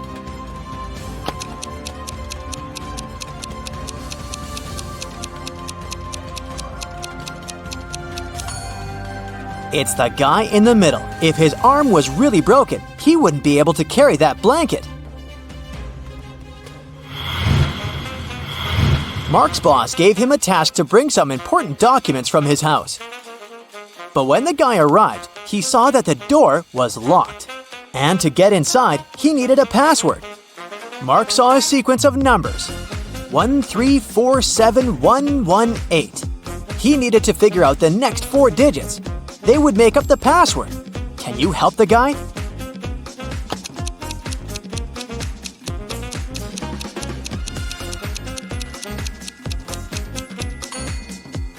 1 and 3 together gives us 4, which is the next number. 3 and 4 are 7. Here it is. 4 plus 7 is 11. Then, 7 plus 11 is 18. So the next digits are 2 and 9. 29. Since that's what you get when you add 18 to 11. And 18 plus 29 is 47. So the password is 2947. Detective Lars was chasing a criminal who had robbed a jewelry store. But the criminal managed to hide in a women's clothing store and put on a female outfit. Can you help the officer find the thief among these ladies?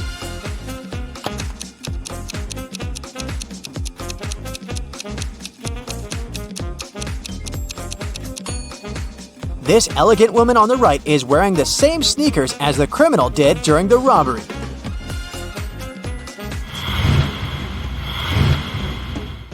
Lauren was an archaeologist exploring ancient pyramids. Once she got lost and found herself locked in a tiny room. The worst thing was that as soon as she got into the room, the door she had entered through got blocked by a rock slide. No one knew where Lauren was. She had to get out of there on her own. The woman saw another door, but it was locked. To open it, she had to solve a riddle and enter the correct 4-digit code. Can you help Lauren figure out the code?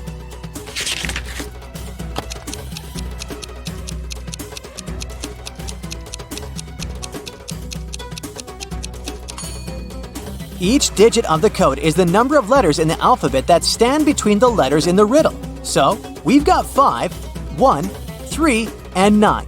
That's the code Lauren needs to enter. Now let's check how attentive to detail you are. How does this colorful cube look from above?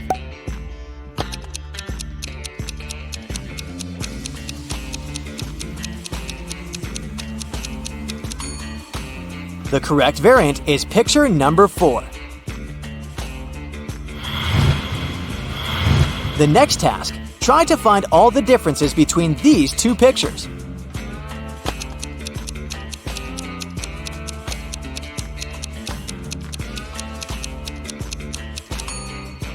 If you found 3 differences, congrats! Even Sherlock Holmes would be jealous of your attention skills. The evening before his girlfriend's birthday, Michael arrived at her office quite late to decorate her desk. He pretended to be a pizza delivery guy to get past the security. But when Michael finished with the decorations, he realized that the building was closed. But the worst thing was that all the guards had already left. If the guy just opened the door, the alarm would go off and the police would arrive right away. Michael found a locker with a few tangled wires inside. One of them turned off the alarm, another was responsible for fire detectors, and the last one turned the cameras off. Which wire should the guy cut?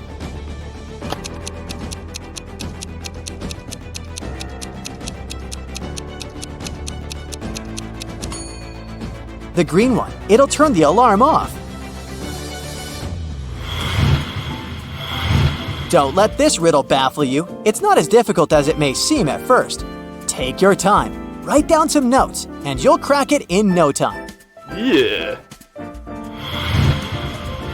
A small town is visited by an ice cream truck every day. On Friday, the truck comes as usual. 5 children, one from each of the first 5 houses on the street, buy different kinds of ice cream. Each of the treats has a different flavor and a completely different topping. Listen attentively to the details and try to figure out which child lives in which house and brought which ice cream flavor with which topping. Jim lives between the child who got raspberry topping and the child who bought mango ice cream. Joyce, whose house has an even number, chose cherry topping. Nancy does not live next to Joyce. Black currant ice cream had no topping. The child who lives in house number 2 bought butterscotch ice cream. The child from house number 3 did not get chocolate ice cream. Mike had banana ice cream, but he doesn't like banana cherry topping. The child who had cashew topping lives in house number 5. Dustin does not live in house number 4. Keep in mind that the odd number houses and the even numbered houses are located on opposite sides of the street.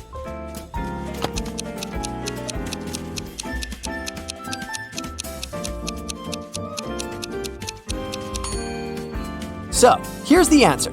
Jim lives in house number 3, and he bought blackcurrant ice cream with no topping. Dustin lives in house number 2, and he got butterscotch ice cream with banana cherry topping. Nancy lives in house number 5, and she had mango ice cream with cashew. Joyce lives in house number 4, and he bought chocolate ice cream with cherry topping. Mike lives in house number 1, and he got banana ice cream with raspberry.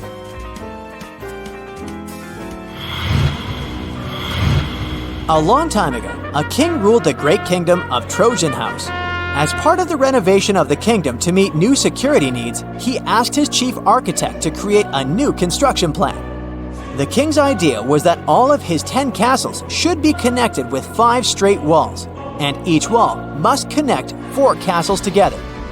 He also told the architect that at least one of the castles should be protected with walls from all sides. The architect could not come up with any solution, but he suggested the best plan he could think of. Here it is. Can you find a better solution?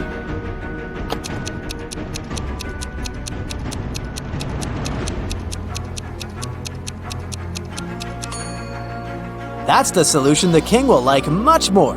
As you see, in this case, not 1 but 2 castles are protected from all sides. 12-year-old Adam knew his older brother Philip, who was 20 years old, got some money for his birthday. But however hard Adam tried, he couldn't find it. One day when Philip was away, the boy sneaked into his brother's room. There was no money, but Adam found a map. His brother had hidden his cash in the garden. Adam followed the instructions to a T. 10 steps to the left, 15 to the right, then 8 straight ahead. It must be here. The boy started to dig. He wasted 2 hours and still found nothing. Did Philip trick his brother?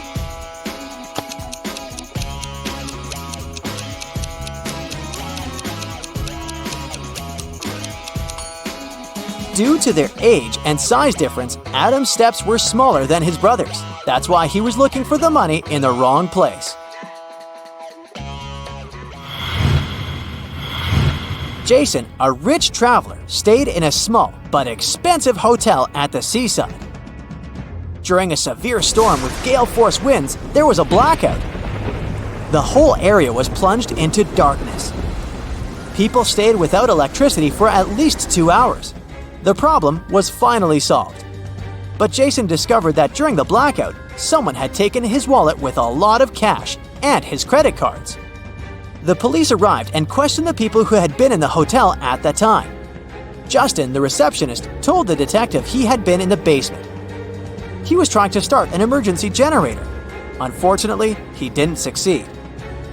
Nicole, another guest, said she had arrived an hour before the blackout. She was exhausted. She lit several candles, unpacked, cleaned herself, and went to bed. Gregory, the hotel driver, said he'd been at the airport. A new guest had arrived and he went to pick them up. The police immediately figured out who was lying. Can you?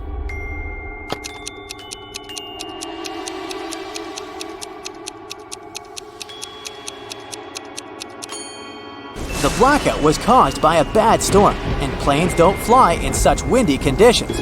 Then how could someone arrive by airplane? Gregory lied.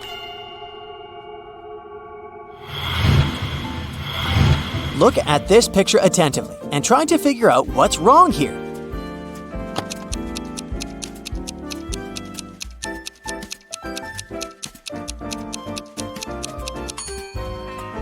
That elderly lady is watering her plant with milk.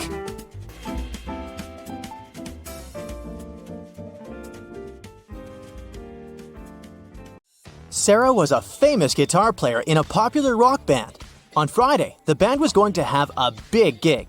Sarah's bandmates were waiting for her, but the girl was very late. Eventually, she did show up, but the band members spotted there was something off with her. That's when Kyle, the lead singer, shouted, "That's not Sarah! It must be Anna, her identical twin sister!" As it turns out, Anna locked Sarah in her bedroom, stole her guitar, and showed up to play the gig in her sister's place. Take a look at Anna. How did Kyle figure out that she wasn't Sarah?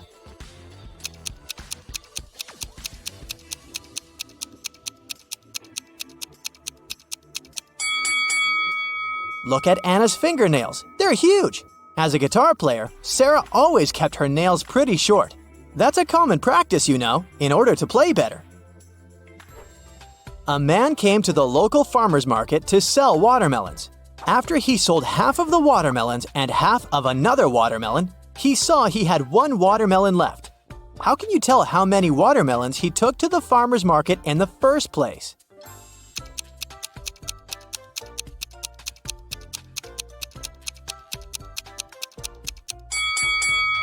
He went there with 3 watermelons. Cheryl ran into her house extremely worried. "I set off as soon as I heard the news," she told a police officer. "I was at my parents' house in another town. What happened to my husband?" "Well," the police said, "somebody hurt Mr. Brown and he ended up in the hospital. He's going to be okay, but we still need to find out who did this to him." The police officer has questioned 3 suspects so far. Mr. Brown's secretary said, "I was sent to visit Mr. Brown's business partner in the morning. Some important documents needed signatures." The cook said, "I haven't left the kitchen today. Mr. Brown wanted me to prepare a meal for him and his wife." The housekeeper said, "I didn't hear anything. I was doing some household chores all day long. After that, I was so tired. I decided to take a nap." The police officer realized who the culprit was in no time. Can you figure out who did it?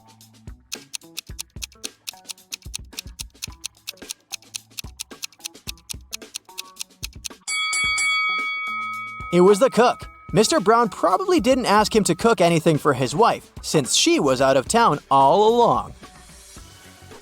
These are Julia and Maria. They are both very attractive young women that have no trouble finding boyfriends. Today is Valentine's Day, and they're both going to hang out with their loved ones. One of them is currently dating 3 people, though.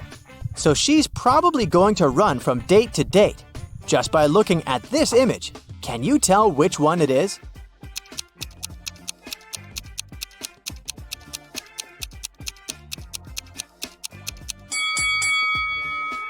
It's Maria, the one on the left. If you look at her workstation, she's got 3 presents lined up, one for each person she's currently seeing. Olivia was running a marathon. Right before the finish line, she did her best and outran the person who was running in second place. The woman was happy and excited that she was gonna win, but in a few seconds, she got very disappointed. Why?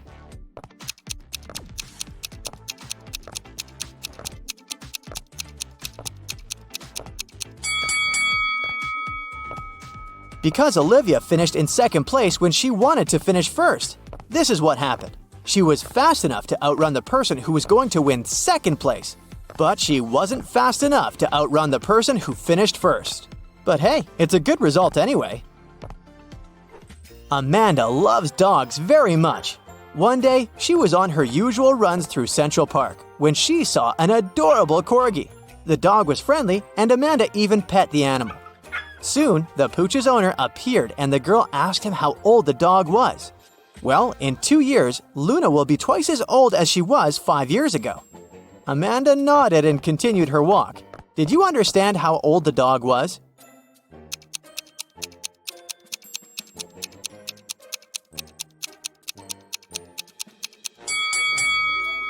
Luna is 12 years old. Not so hard to figure that out, huh? Liza worked as a teaching assistant at a college. That day, she had to look after a group of students who were writing an exam. Liza knew some of them were going to cheat, and indeed, soon after the exam, the girl spotted one person who was cheating. Take a look at the image. Can you tell who it was?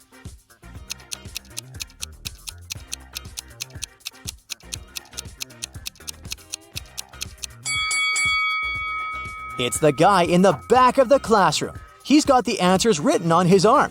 What an old-fashioned way to cheat. Hey! Jake wakes up locked up in a basement. He has no idea how it happened or who's behind this. Near his bed, he finds a note. The note said, 2 plus 2 equals fish. 3 plus 3 equals 8. 7 plus 7 equals triangle. Explain this and you'll be free. Can you help Jacob get out of the basement?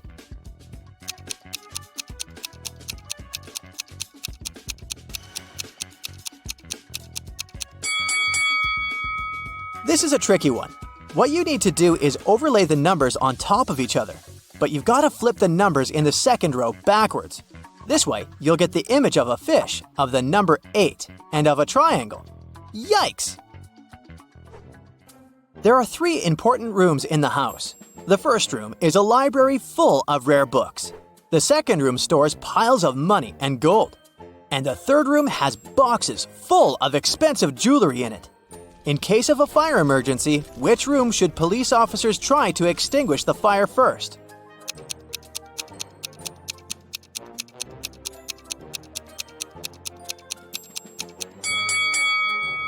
The correct answer is none.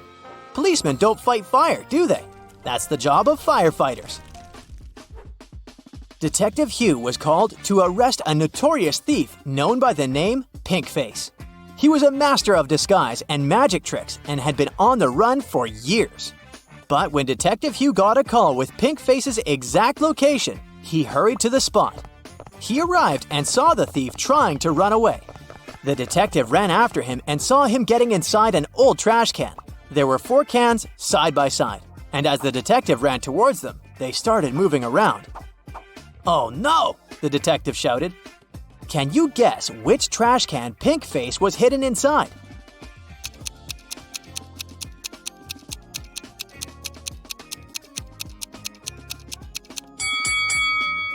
It's the third can on the right. Let's watch a quick replay. Pinkface got inside the first trash can, but when they got mingled up, it turned out to be the third one on the right. That was close. Monica had a hard time remembering what she needed to buy once she got to the supermarket, so she was trying a new technique.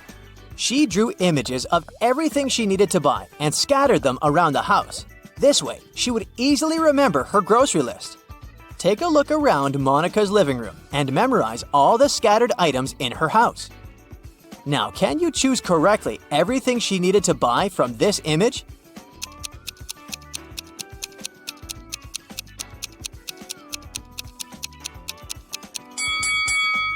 Yup, bananas, tomatoes, avocados, grapes, cilantro, limes, and watermelon. You got it! John was trekking in the woods when he found the entrance to a cave. He decided to explore inside, but after a few hours, he noticed he was lost. Suddenly, he found 2 possible exits, but each tunnel had a guard on the door. One of the guards told him that both of the tunnels led to traps. John asked the other guard if he could trust his information, and the guard said no. In that cave, only one guard told the truth, while the other always lied. To verify which guard was telling the truth, John decided to ask them both the same question. Which question did John ask the guards?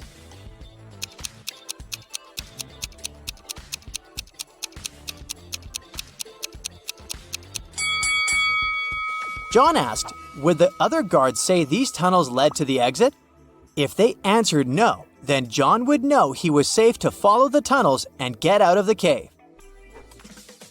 2 friends are sitting at the same table in a cafe. One of them is speaking about a TV show he began to produce. The second is talking about the birthday party he is about to throw next week. The other people at the cafe are annoyed by the men's loud voices. But why is this dialogue so strange?